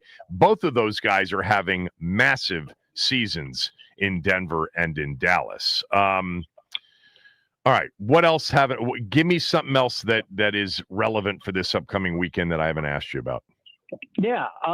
Let's talk about the Jaguars, Brian Thomas. Ooh. Are they going to trade him? Right, because there is trade talk surrounding him right now. You know who his college quarterback was? Remind me. Jaden Daniels. Jaden Daniels. Wow. Yeah. Wouldn't that be interesting? So, okay, I like where you're going with this. Do you want Brian Thomas? He leads the NFL in drop passes right now. I think 6 this year. Would you want Brian Thomas at what price? So I'm going to throw out a couple of scenarios. You tell me if you're in. Brian Thomas. Now, keep in mind, last year he was absolutely in the Rookie of the Year conversation and was running at like a Justin Jefferson level of play for the second half of last season. Brian Thomas. It's just all falling apart this year. If it were to cost Washington a 3rd round pick, would you take Brian Thomas? The answer is no. And let me just be really quick with it. Whenever a team wants to move on from a receiver in year 2 that has ridiculous talent, there's more to the story here. There's just more to the story. And I would be very hesitant. They don't have a big-time wide receiver. He's the guy, and they are in the playoff mix. To me, there would be red flags all over the place that Jacksonville was trying to move Brian Thomas Jr. So okay. I think it's a buyer beware situation. Well, all right. Usually, yes. How about A.J. Brown? Right, Tennessee was a bad team, organizationally backwards. Maybe that's where the Jaguars are right now. You bring Brian. They were organizationally backwards, and they weren't very good. Jacksonville's in the playoff mix right now. Yes, well, thanks to Brian Thomas, by the way. I mean, I don't think there's a Brian Thomas catch that has changed the outcome of the game. Yeah. I just would be, look, the good news is Washington would have somebody they could go to for real due diligence, right? In their quarterback. But how do you trade a guy that was trending towards a star level like 9 months ago, and not have people wondering, what are you doing this for? What are we sorry, but I'm concerned. So I would be concerned about that. But anyway, is there a price you would pay? So if we drop you, a conditional late round pick, based on him being on the roster and reaching certain goals. I don't think that would win the trade, because somebody will overpay for him, and maybe they'll be right. I'm not saying they won't be. I would just be hesitant. I always think about like trades like this, like inter-division trades as an example, like a quarterback. The biggest one here was when Andy Reid traded McNabb here. I think most reasonable people are thinking, well, why would he do that? Why would he trade McNabb in the division if McNabb's got a lot left? Well, we had a dopey owner and a dopey general manager who fell for anything. I mean, they were the easiest to fleece in the entire league. It never even occurred to them that Andy Reid might be getting one over on them. So this isn't the same, but it's weird.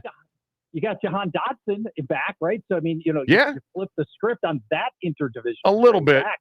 Yeah, a little bit. Yeah, I mean, I guess, although Dotson had a great catch for a touchdown the other day.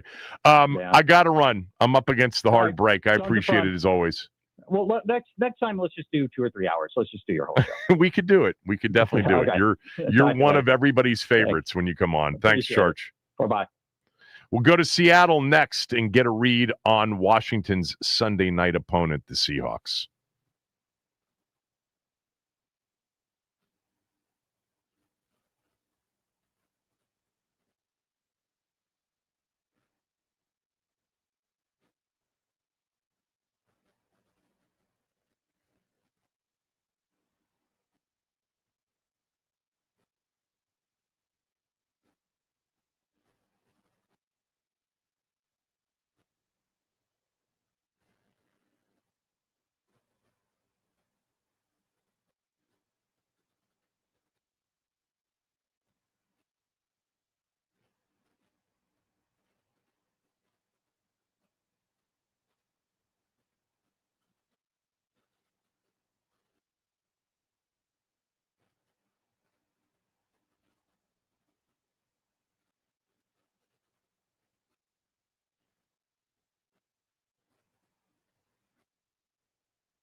Sunday Night Football in Landover. Washington will be in their real uniforms, their championship uniforms, breaking those out for the first time this year, the first of 3 times. Seattle comes in as a 5-2 football team off a bye. Washington off the short week after playing on Monday night, and Seattle has been playing great. They have won 5 of their last 6.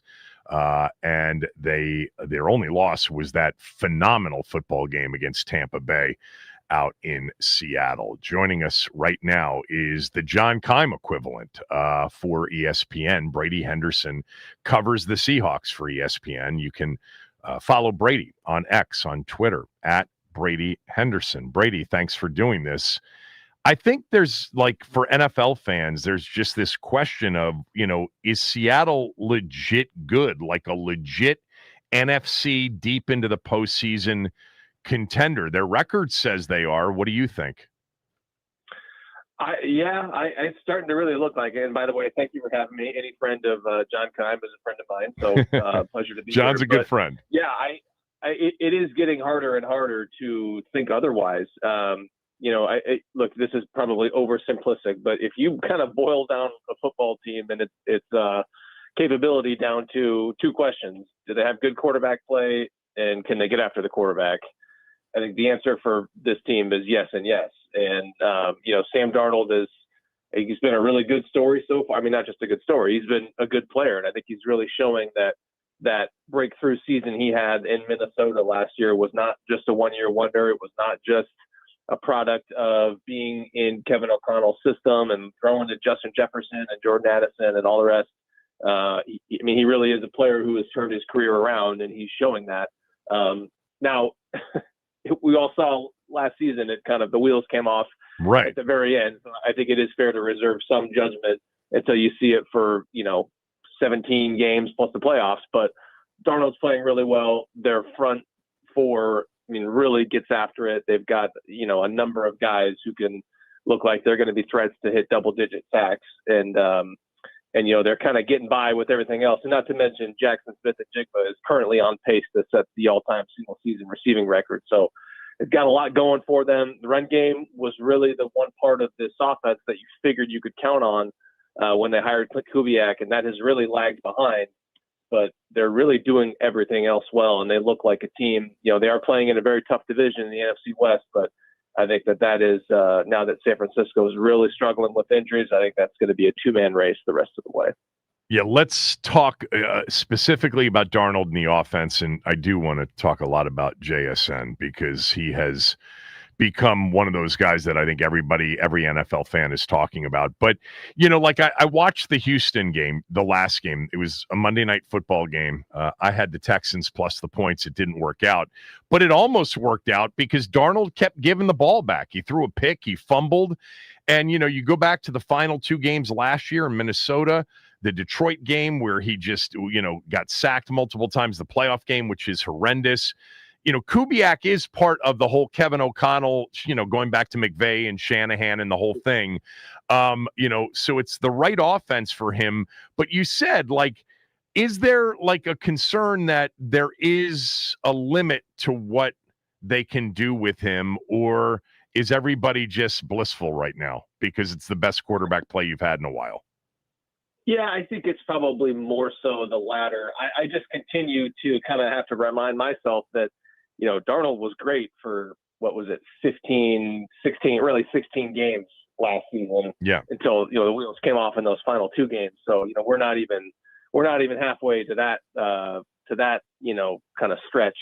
So I do think in the back of your mind, you do kind of have to remember that, this is the NFL and fortunes change very quickly. And for this quarterback in particular, they did change very quickly late last season. But I think there's plenty of things to be encouraged by. I mean, Darnold is, he's, that play in the end zone notwithstanding, he has done a very good job of avoiding sacks. And I think this offense kind of sets him up to do that. They don't have the best offensive line. They got some good tackles and what looks like a stud left guard in Gray Zabel, their first-round pick. But they've got, the other 2 spots are very much question marks. And that has been a question mark with Darnold's game throughout his career is he has had a tendency to hold on to the ball. I don't think he's a guy who historically has been one of those like super quick processing guys right. who gets the ball out before the rush arrives consistently. But he is doing that, and I think the offense kind of helps him do that. It's a lot more under center. People wanted to pull their hair out, or at least, the ex-quarterbacks in town in Seattle wanted to pull their hair out last season watching Seattle's offense under Ryan Grubb, because it was a college-style scheme that was living in shotgun for most of the season until Mike McDonald put his foot down and said enough. But the idea was that scheme, in addition to having a challenged offensive line, that scheme was really setting Geno Smith up to be sacked a lot. And, between Darnold kind of having a really good internal clock and some improvements on the offensive line, and then just the scheme being a lot more under center, a lot more play action, a lot more committed to the run, even though the run isn't necessarily working. I think the combination of factors has helped, for the most part, keep Darnold upright. Well, look, like, Justin Jefferson and even a guy like Addison last year, he's got a receiver that wins all the time and wins quickly. Tell everybody who's not, this audience who's not necessarily paying attention to the NFC West in Seattle, how good Jackson Smith and the Jigba's been this year. Well, just the historical context says it all. If he were to keep up this pace right now, which is obviously easier said than done when every single defense is going to be keying in on you each week, if he were to continue this pace, he would edge Calvin Johnson for the most prolific receiving season in NFL history. So again, that's a long way to go, and there's a lot of tough defenses and a lot of attention that he's going to face. But that just gives you an idea. He's on pace to break 1,000 yards. I think maybe the game after next, he's on pace to shatter DK Metcalf's team record for single season receiving, which, probably says as much about the Seahawks and their lack of great receivers outside of a couple guys over the years. But, and that really was kind of a question, when they traded DK Metcalf is, okay, everybody knew that Jackson Smith and Jigba was this ascending player. But the thought was, okay, well, DK Metcalf does a lot to command attention, and what's that going to look like for the rest of the receiver core when you don't have that legit deep threat who's 6'4" and 220 and runs a 4.3 and is naturally, going to command a lot of attention and open things up for the players around him. Well, that concern is proven to be overblown, because not only is Jackson Smith and Jigba thriving despite all that attention, but he has really shown an ability to be that deep threat. And that was not necessarily something that you expected of him coming out of college. Remember, he ran the 40. There's not like a consistently reported time, but reportedly it was sort of in the high 4.4s. Even some reports had it at 4.5 at the pro day, which, that's the kind of 40 time that for a lesser receiver might cause them to slip to the middle rounds. But obviously he's such a skilled guy that, he still went in the first round. And I think what that is a good example of, just for people to keep in mind kind of for future reference, when you're evaluating draft prospects, is, look, there's the speed that you run, in underwear in a 40-yard dash with no pads on, no helmet. And then there's the speed that you actually play with. And when you watch him play, you look at him run by defensive backs and say that there's no way that guy runs a 4.5. That looks like a low 4.4 guy. Yeah, he's still not like a burner. He's not like a DK Metcalf type of burner. But I think just to get into the weeds kind of route running wise, DK Metcalf was a big, powerful guy who took kind of a long time to get up to full speed, whereas, JSN is, he's quick and he's fast, and he's just a really skilled receiver. Like, he kind of plays with eyes in the back of his head. And you're seeing all that come together with what has a chance to be a historic season. By the way, the history would include him passing number 2 on the all-time list in receiving yards in a single season. Calvin Johnson won at 1,964 yards in 2012.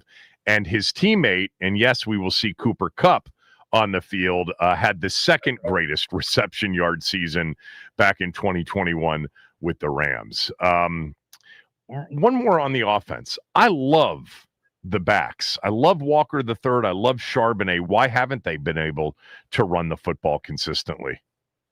That is the million-dollar question in Seattle right now, and it's something that I'm sure they spent a ton of time over the bye week trying to dissect as they self-scouted, because it's clearly not an issue of commitment to the run game like it was with Ryan Grubb last season, who did not want to run the ball. They have the highest designed rush rate in the NFL, which you sort of figured would be the case when they hired Clint Kubiak. Right. And it's not a matter of talent. I mean, both of those guys are plenty talented. The best I can give you is that teams are gearing up. Teams are loading up the box. I believe that they have faced one of the higher percentages, if not the highest percentage, of loaded boxes so far, just because I think teams know kind of what Seattle's identity is and what they want to do. Now, I'm interested to see how that changes as Jackson Smith-Njigba continues to do what he's doing and continues to run by defenders in the secondary. I do wonder if that's going to cause defenses to maybe drop a safety out of the box and into coverage, and maybe that opens up the run game a little bit. But the best kind of explanation I can give you, and I don't even think this would explain it totally, is that their offensive line has kind of suffered through some inconsistent play from their center and especially their right guard, to the point where, people in Seattle are, really hoping that John Schneider can pull off a trade for an offensive lineman. I think just with the supply, or with the demand far outweighing the supply of offensive linemen throughout the league, I think that's probably going to be easier said than done. But that's probably the best explanation I can give you. But I don't even think that would explain it altogether. The other part of it would be, and I'm just looking at this, is you face some really good run defenses. Tampa, Houston, and you're not going to face a good run defense on Sunday night. You're going to face a terrible defense overall and not a good run defense. But that might be part of it, right? It could be, yeah. And I mean, you still figure that that's what this team wants to do, and you figure that they should be able to figure it out despite that, just because it's a proven system that is built around running the ball. Even with the numbers not being there, so they have the second lowest yards per carry average at 3.7. Yeah, 3.7. I think there are things that they're getting out of their run game. I mean, the play action game has been pretty successful, so defenses do seem to be honoring it, even though it hasn't worked that well. That's funny that you mentioned that. We've talked about that before. Chris Cooley, who I used to do a show with, the former tight end here, used to say, you don't really need to run the football for play action to work. If your quarterback's really good at selling play action, you're going to get that second level of the defense to hesitate, even if you haven't run the football very successfully. And I think, watching football over the years, it's kind of true. Speaking of running the run defense in particular, and some of the run defenses you guys have faced, Seattle's number one in the league in run defense. Just tell me, what makes this defense so good and how well coached it appears to be. Yeah, it's a lot of that. They are very well coached. Certainly, they have some big time players up front, but I think this is exactly why the Seahawks hired Mike Macdonald. Is the scheme was showing that this guy was probably one of the best defensive minds in football, and so I think the scheme is definitely giving them an advantage. I also think that they have gotten their guys to really play unselfishly, and I've covered the NFL long enough to know that, I've heard enough players say that when defenses aren't stopping the run, it's not always because they're just physically overmatched and they're physically beaten. It's because guys try to do too much and they kind of abandon their assignments because they don't trust the other guy, because they want to make the play. And I think it really takes a lot of just fundamentally sound and selfless play to stop the run. And I think that's what you're getting with the Seahawks. And by the way, they've got some just dudes up front, and one of them is Byron Murphy, their first round pick last year, who really had a nondescript rookie season, to the point where people were really, in Seattle, some fans were, really wishing that the Seahawks had spent that pick elsewhere. He really was disruptive, even though he wasn't that productive. And now you're seeing everything come together. He might be their best run defender, and he's got, I think, 4.5 sacks. He's consistently pushing the pocket. So he is kind of turning into what might be a Pro Bowl player. And by the way, he's got Leonard Williams right next to him, and DeMarcus Lawrence has been a really good addition on the edge for them. And Uchenna Nwosu has come back strong from his injury. So got a lot of guys up front, and that's a big factor in their run defense. How do you attack Seattle? Jaden Daniels is going to be back. They won't have Terry McLaurin. Debo is going to play. He missed Jaden's last start. How does a Washington offense with its starting quarterback back, how do they attack and have success against a very good defense? Well, the Seahawks have gotten by without some of their key players in there. I mean, Julian Love has missed 4 games. Devin Witherspoon has missed 5 games. He's going to be back, but Julian Love was on track to be back for this game, but he suffered a setback with his hamstring injury. So they're going to have another backup in there at free safety in Ty Okada, who has really done a nice job of holding things down in Love's absence. But as we know, the longer backups play, the longer, the more chance they are of getting exposed. So I think that would maybe be one spot. Their other inside linebacker next to Ernest Jones, he's a guy who they didn't really plan on starting all season, but kind of by virtue of him having a strong year and the other guy, Tyrese Knight, is not really claiming the job. He's in there. I think maybe he's kind of physically limited, I think it's fair to say. And then the other spot I would mention is Reek Woolen, who, was fantastic as a rookie in 2022, made the Pro Bowl that season, but really has been inconsistent to the point where I could see the Seahawks trading him before the trade deadline next week. And so he is a super talented guy, but prone to, kind of not being locked in and prone to just some mental lapses. And he's not a great tackler. So I imagine that any team's run game is going to try to attack him on the outside. So those would be 3 spots. But despite all those issues I just mentioned, this is still a top 10 defense. So what are you guys saying about Washington? Like the keys to winning Sunday night from a Seattle perspective or what? Well, I think there's the uncertainty right now with the quarterback, and that's obviously going to be a big part of their game plan. Now, I asked Mike McDonald yesterday about what it's like, game planning for a team where you don't really know who's going to be the starter. And he made the point that, Washington tends to run a pretty similar offense, regardless of which quarterback is in there. So I imagine that they would rather see Mariota just because, as good of a runner as he is, I don't think he's, and you tell me if I'm wrong, but I don't think he's quite as dynamic of a runner and as much of a threat at this stage of his career as Jaden Daniels is. So in terms, I'm not sure how they're going to attack them. It definitely helps that there's the quarterback uncertainty. Definitely helps that Terry McLaurin is not going to play in this game. Obviously, which is big for a secondary that's, going to still have some backups in there. So I imagine that they'll try to take advantage of that and really try to get after Mariota, which they've done a good job of doing regardless of which quarterback has been in there. Yeah, I mean, like I was going through kind of the games this year and even looking back to last year to see if there's, enough opponents against kind of a dual threat quarterback attack. And that's not all Jaden is, but he is part of it in the running game. And you guys really haven't faced that this year. You haven't had a game against a team with a true kind of dual threat, unless you want to say it was Kyler Murray, and he's 5'6". That's to me always the difference in some of these. We'll see what happens. Enjoy the trip across the country. I thank you for doing this. Take care.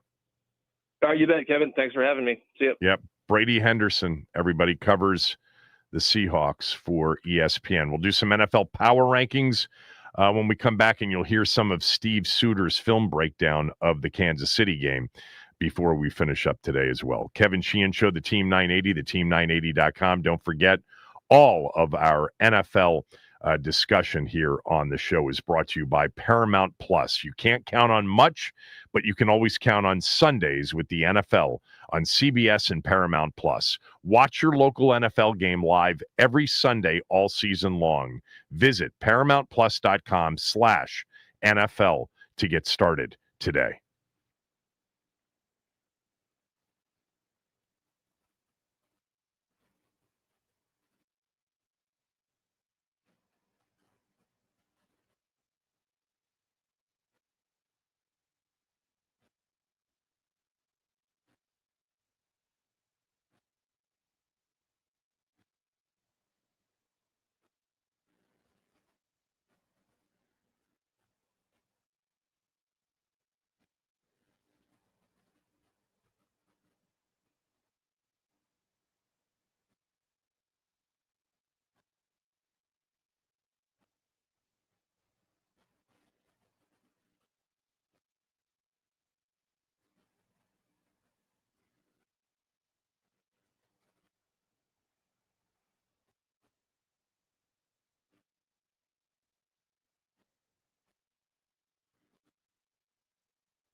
Yeah, the Seahawks are very good defensively. I've mentioned this, but per DVOA, the number 2 team in the NFL right now is Seattle. The number 3 team is Detroit, and the number 8 team is Denver. And then the defensive ranks per DVOA, Seattle is 3, Denver is 5, and Detroit is 1. Detroit's 1. So three of their next 4 opponents, and they've got to win 3 of the next 4 somehow, are against excellent teams and excellent defensive teams.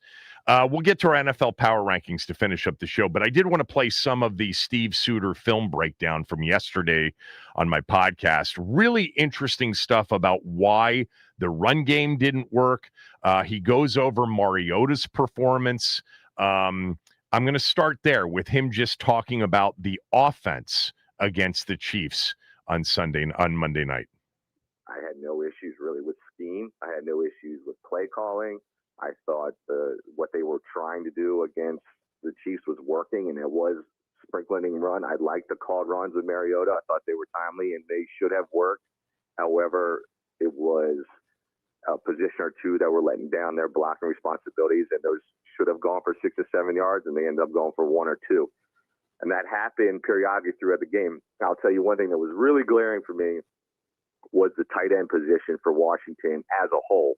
And Ertz, Bates, and Sinat, is that right? Sinat. I like calling him. Yeah, it's fine. Right, Sinat. All right, Sinat. Yeah. It's fine. So they struggled as a position blocking, and it was shocking because Bates has been really good for most of all the games that I've watched. He had an offer against the Chiefs. A lot of the blocks that he was responsible for were maybe the most important block on the play. You're trying to run an off tackle, you're trying to run a sweep. He's the guy that's got to steal the edge, and he was just whiffing. So a lot of those runs that got blown up, and you're like, why can't we run the ball? The tight end position really let the offensive scheme down in the run game for sure. It was shocking how many bad grades I had to give them because it seemed uncharacteristic from the games I've watched. But offensively, no problem with the game plan. They just couldn't make the play when they needed to. I thought, and you would know better than me here on the 4th down to Ertz.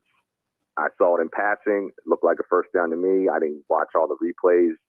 I'm sure you did. I thought it was a bad spot, but I learned something this week, and that is that 4th down, unsuccessful 4th downs are automatically booth reviewed, like turnovers and touchdowns. And so that was booth reviewed, and they didn't change the spot. It's not like Quinn had the option to challenge it. But, yeah, in real time and then on the replay, I thought it looked like he had, gotten to the line, to the first down marker. Right. Yeah, agreed. I was on the same page there. I thought that should have been a first down. So I like the call going for it there. I like the next call going for on 4th down, too. That's one of Mariota's bad plays in my book where I dinged him on it. He made a mistake there. He thinks he should have saw that it was getting cover 0. He got cover 0. Yep. And he's got Ertz running a slam right across the field. That to me on a 4th and 1 should have been your first look. And instead, he's not on the same page of what Terry's doing. Terry's running a little tight corner route, a little bench route to the sideline. And it certainly seemed like Mariota's not on the same page. And then he gets caught and he just throws it away. So that was a flaw for Mariota that I marked down. You got to be more aware of that situation. Cover 0, you take Ertz right off the jump. I'm not saying you don't go aggressive. So I'm a fan of going for deep on 4th and 1. But if you're going deep on 4th and 1, then you better be on the same page as your receiver. Right. And so for me, I think that's a Mariota mistake. Maybe Terry's run the wrong route there. I doubt it. I don't think he's going to run the wrong route there on a cover 0 when he's running a corner. Maybe that's something they've talked on practice that I'm not on the same page. So that was a nit for Marcus there. But offensively, from the coordinator standpoint, I thought Kingsbury was calling a good game. He just didn't get the execution that he wanted sometimes on offense.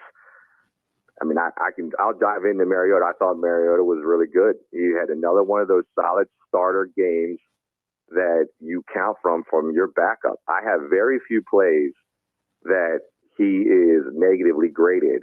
And one of them is what we talked about, the 4th and 1. I gave him a negative grade on that. He should have been more prepared on that 4th and 1. I gave him a negative grade. He threw a really bad ball on to Debo way over his head on an over route. Should have been at least giving him an opportunity to make a play. Then he has a couple other ones. Let's see here. He misses a read to Debo late in the game for, let's see here. Yeah, I think it's fourth quarter, third quarter. He had a chance to get it to Debo on a corner route. He decided to check it down to McNichols. McNichols doesn't get any yards after the catch, but I can understand him going to McNichols there. But still, I thought he could fit it into Debo. And then two other negative plays. He's got to take, let's see, Murray gets, he thinks he's getting cover zero. This is in the fourth quarter. This is just a pre-snap. He gets tricked here. He thinks he's getting cover zero. He comes up to the line of scrimmage, and he makes his cover zero check, which is this wide receiver screen to McCaffrey, which could really gut a cover zero. But he gets tricked here. It's not cover zero. They drop back into two-man. So this play is dead. Nearly picked off.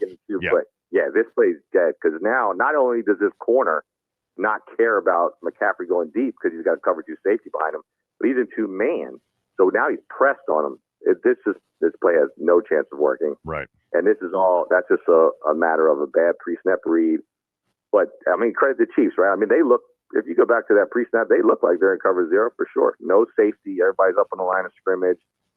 And you probably, I can't see the play clock here, but once he makes the audible and he sends McCaffrey out here to run this wide receiver screen, probably doesn't have time to realize, like, I made the wrong call here. The safeties are deep. This ain't going to work. So that was another one of his negative plays. What about the next play? I was going to ask you about the next play, which is the 3rd and 11 sack. Since you're right there, because there's a, there was a bit of a debate. Is it Connerly or Cosme? I actually think I know what the answer is, but I'm going to let an expert answer it. So go ahead, because that's not on Mariota, correct? No, this is not a Mariota. And if you take your eye off the sack, right? Take your eye off this sack. Don't even pay attention to that, because I know that's where you should go, and that's where I would go. And the play dies because you sacked, but he's got nowhere to go with the football anyway. He's probably going to have to check this down to Debo, right? And you're going to get 4 or 5 yards. But yes, it's still a big play, and you have to. So I did watch this several times because without being in the huddle, it's very hard to determine where the pass protection should go. But my common sense says, and my years of experience say, this is on Cosme, because you do not leave 2 down linemen unblocked, and he is leaving a 3 technique unblocked when there's also a 5 technique, because you don't have Debo in the block. He chips him, but he's not responsible for part of the protection. So Connerly, if Connerly goes left here and shifts left and they all slide left, who's going to block the DN? Nobody. So it's going to be a free run on Marcus, and he's going to get it blown up. Connerly has to be blocked in the end. And so the only person here who could be blocking that 3 technique is Cosme. So they must have called their protection to Biotics goes left in case they bring 3 from that side, and Cosme has to take that 3 technique. Interesting. I saw 4 guys slide left and 1 slide right and assumed that it was Connerly. Yeah, but then that would mean you're leaving Debo to block this DN one-on-one, which you would never do. Or what you don't see is McNichols, the running back. Say you did that, and say you want to slide all 5 linemen left, then McNichols has to come across the formation. That's right. And pick up the DN. Yeah, good point. He doesn't do that either. Yep. So I think this one's definitely on Cosme. By the way, on 3rd and 11, they're probably going to take that check down just to get into 4th down and makeable. They're probably thinking 2 downs there because they're down 21-7. They're probably not going to kick a field goal. They haven't kicked a field goal all night. They've got the backup, the practice squad kicker. I don't even know if you knew that. I did not. Yeah, so interesting. Okay, but continue. You are going to have to hit that check down, and that because they're running zone routes here. You got McCaffrey just running a little curl. You got Ertz just curling over the ball. Yep. But they're manned up, so none of them are open. But yes, you're going to take that dump and you're going to go for it 4th down. Right. And it's a shame that Cosme blows the protection there. Okay. What's next with Mariota? Let's see. I mean, we could check out the Debo go to 243 in the 3rd quarter. Okay. And I think he misses an opportunity here for a 1st down, 243. Yeah. I mean, he's got a strong enough arm here. He can fit this in. It's cover 2, and you're high-low in that corner over there. You got McNichols going out to the flats. and they're going to try to Yeah. high-low. It's Debo. this He's guy. got to throw to Debo, right? He's got to hit Debo there. Yeah. I mean, that's just grip and rip. Yeah. And for whatever reason, that corner is making him uncomfortable, which that's open in the NFL for sure. Oh yeah, that's more than. So you got to take that. That's a first down, and you're moving the chain. So I took him down on that one, but that's it. Like he didn't do much wrong from a quarterback running the position. I thought his read options, he made all the right reads on his read options. He really only had one or two, in my opinion, true read options or RPOs. I think the others were called design quarterback run, but the ones that were read, I thought he made the right call. You had some plays like let's go to the tight ends. Go to 436. 436 in the second quarter. Yep, I'm there. 436 second quarter. So look, you got two tight ends that are very critical here on this block. Bates and Ertz. And they don't touch anybody. So watch it from the end zone. Oh yeah. See, this is an example of this. This is a sweep they're trying to run. Bates and Ertz have to set the edge. You're the most important block here. If you don't set the edge, then the pulling guard and the pulling tackle, you're pulling two linemen. You're pulling two guards. But if you don't set this edge, they can't get around. Right. Bates just falls on his face and whiffs. Yeah. And then Ertz doesn't help him. He just lays 56. Well, he's not and interested. guys, We already decided that he's not interested. Yeah. He's not interested in blocking the box. So they just, that play's shot right there. Yeah. And technically that should be a double team, and they don't even they don't move him off the ball at all. Right. Yeah. And so that's, that runs tough. Yeah. And that's second quarter, and it's 7-0, and you're driving again. They end up scoring on this drive, but yeah, no, I get it. These are plays. So go to 231. This is the same drive. You're gonna watch Bates whiff again. See Bates goes in motion. Yep. This is one of the called runs here. This is gonna be a pretty decent play if he just can handle that corner. This is a corner. God, yeah. Come on, Bates. You're going out on a corner and you got action here. So I like the called run. I like Zach Ertz bypassing the read option guy. Yep. He's going to pick up the linebacker, which he does a decent job of. But Bates just whiffs and on a corner. Oh, and if he clears that corner out, Mariota takes it right through, inside the block. Play. Yeah. Yeah. 3 out of 5 plays are Bates. He wasn't alone. Ben was missing blocks too. Ertz was missing blocks.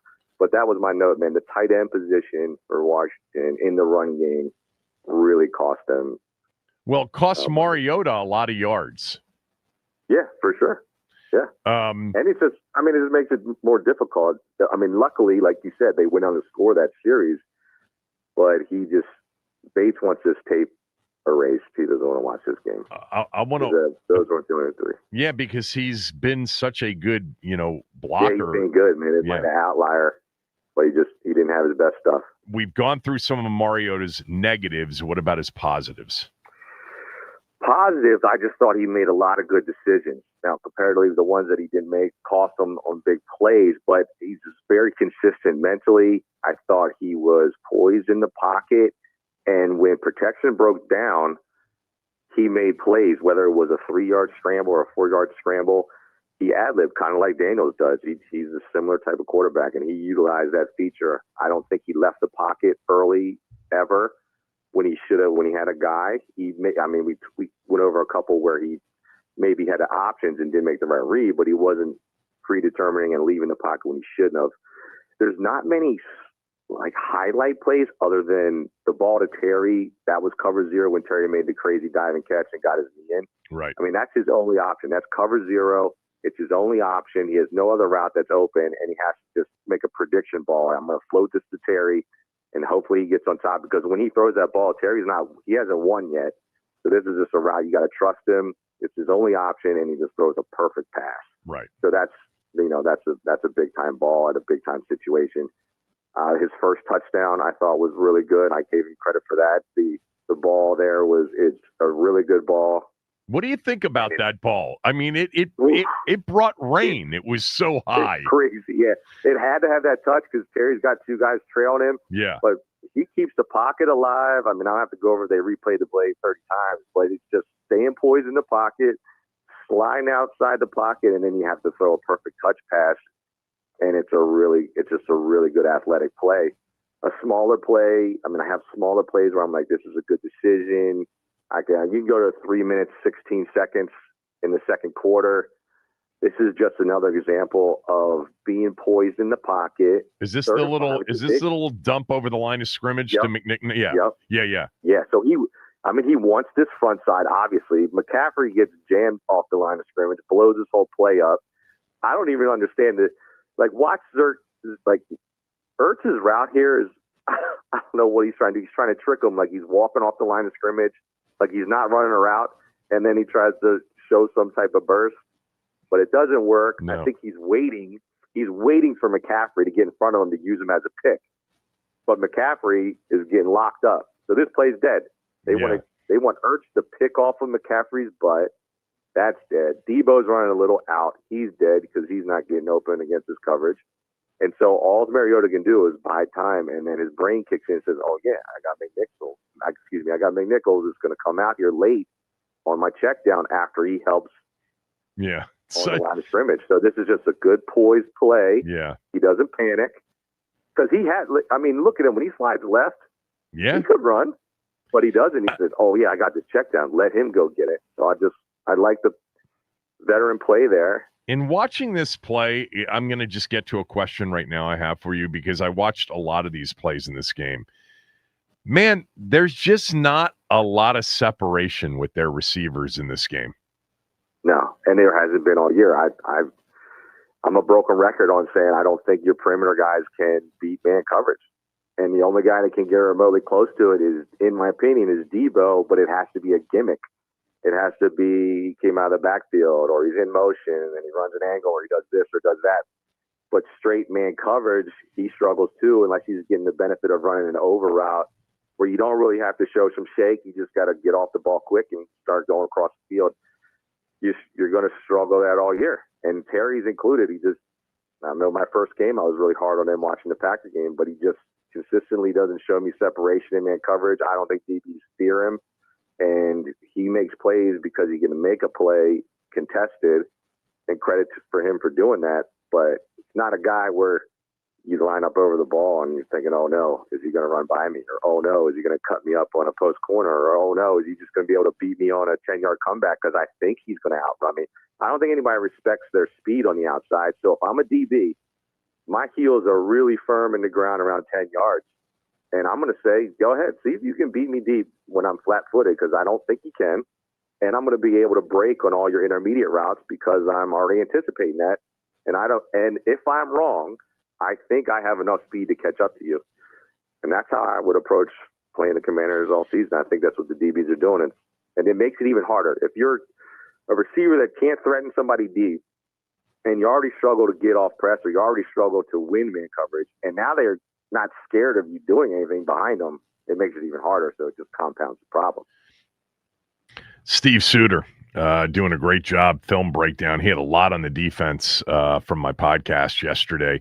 He liked the defense for the most part, loves Mahomes, and just said Mahomes made so many plays off schedule. But I thought it was really interesting. I don't know how much talk. I don't pay attention to a lot of the other talk around town, but just the idea that, the run game was there to be had on Monday night if the tight ends, including Bates, who's been one of the better blocking tight ends in the league, had played better. It was not a good night for Bates or any of the tight ends, and that killed them in the running game. They got to get that fixed because they've got to figure out a way to stay balanced, although it will be tough Sunday night. Seattle, the number one rush defense in the NFL, FYI. When we come back, we will do our weekly NFL power rankings to finish up the show. Kevin Sheehan Show, the Team 980 and the team980.com.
Look, I think the top 4 teams in the league in some order, Max, are kind of easy to put together. Not super easy.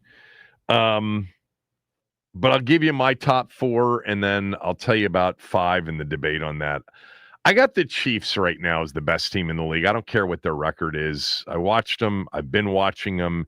They look better than they looked last year on offense. They may not have the Chris Jones that we've seen in recent years, but I wouldn't count on that being the same all year long. I just think right now the Kansas City Chiefs are going to be back in another Super Bowl. And I get Indy, and you'll see, you'll hear in a moment where I have Indy, but I've got Kansas City number 1 overall.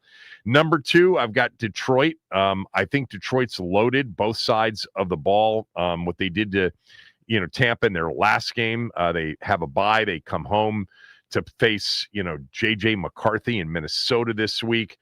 I think those are the 2 best teams. I really do. I think we're headed towards a rematch of that Sunday night game from a few weeks ago. It's not going to, we got a long way to go. Injuries will obviously be a major determinant here, but KC and Detroit 1-2. 3, I'm going to go with Indy. I think point differential says it all. And I said something yesterday to Eric Edholm when we had him on the show. It's unusual when really good teams consistently beat out of bad teams. The NFL, we see it all the time. Big favorites barely covering, barely winning, let alone covering, sometimes losing those games outright. Indy's just demolishing everybody. The Raiders 40-6. The Chargers are not a bad team, 38-24. The Titans this week, 38-14. They just can score, man. 33.5 points per game. Biggest point differential we've seen at this point in the season. Eric mentioned yesterday, since the 2007 Patriots. Indy's 3 for me. Philly's bounced back with 2 impressive wins, and over Minnesota and the Giants. It'll be interesting to see what happens in their next game after the bye at Lambeau. But I've got Philly 4. Then the debate for me is 5. There's so many teams that are possible, including the team Washington plays Sunday night, Seattle. Green Bay is a possibility. The Rams are a possibility. Denver, the Chargers, Tampa, New England. I went with Buffalo. I got the Buffalo Bills as the 5th best team. They destroyed, an injury-riddled, because Andy Dalton started, Bryce Young didn't, Carolina team that had been playing well. They are an underdog at home on Sunday against the Chiefs. Look, Buffalo's got a lot going on. Look for them to be aggressive, I think, at the trade deadline for a receiver. They need another receiver. I know that they didn't have that guy last year either, and they ended up in the AFC Championship game. And it could happen again, but they're not as good defensively this year as they were last year. But I've got them at 5. Your top 5, Max. Kevin, it's really funny. You went 4 for 5 for me. Okay. So Chiefs 1, Lions 2, Colts 3. So we have the same top 3. My number 4, though, I'm still a big Packers guy right now. I think they have their issues, but they had a really good showing last night against a pretty tough defense. I mean, running the ball kind of was a little bit of an issue. I'd like to see Josh Jacobs get a little bit more run, but I mean, I think the Packers are going to make some noise down the stretch. And then number 5, I've got the Bills. But my outside looking in is the teams, like you said. But for me, it's 4 guys from the NFC. So you kept Philly out and put Green Bay in. Because I'm a hater. Because I hate the Eagles. But Bucks, Rams, Eagles, Seattle on my outside looking in. I think there's a lot of depth and there's a lot of possibilities, but Kansas City to me now looks really difficult. I mean, this game Sunday is a great game. They could lose the game and still end up being, the division winner. I think the issue is whether or not Kansas City, with some of those early losses, gets to a number where the AFC title goes through Arrowhead. Because right now, Indy's got a shot. They'd be the number 1 seed, and Denver's a full game ahead of the Chiefs. The Chargers, by way of their, one lone win in their 2 matchups against Kansas City, is ahead of them. The Chiefs could end up being a wild card. The AFC East winner is going to be interesting. Can New England, with this schedule that just doesn't, they've got the Falcons this week. Then they've got a real matchup against a real defense, real defensive coordinator in Tampa. But then it's Jets, Bengals, Giants before their next game against Buffalo. They finish with the Jets and the Dolphins. They're going to get to 10 or 11 wins easily. All right, done for the day. No smell test pick tonight for the NFL game or any of the college games. I do like UTSA a little bit at home against Tulane, but no official picks there. I'll have all of them tomorrow. Chris Russell's next.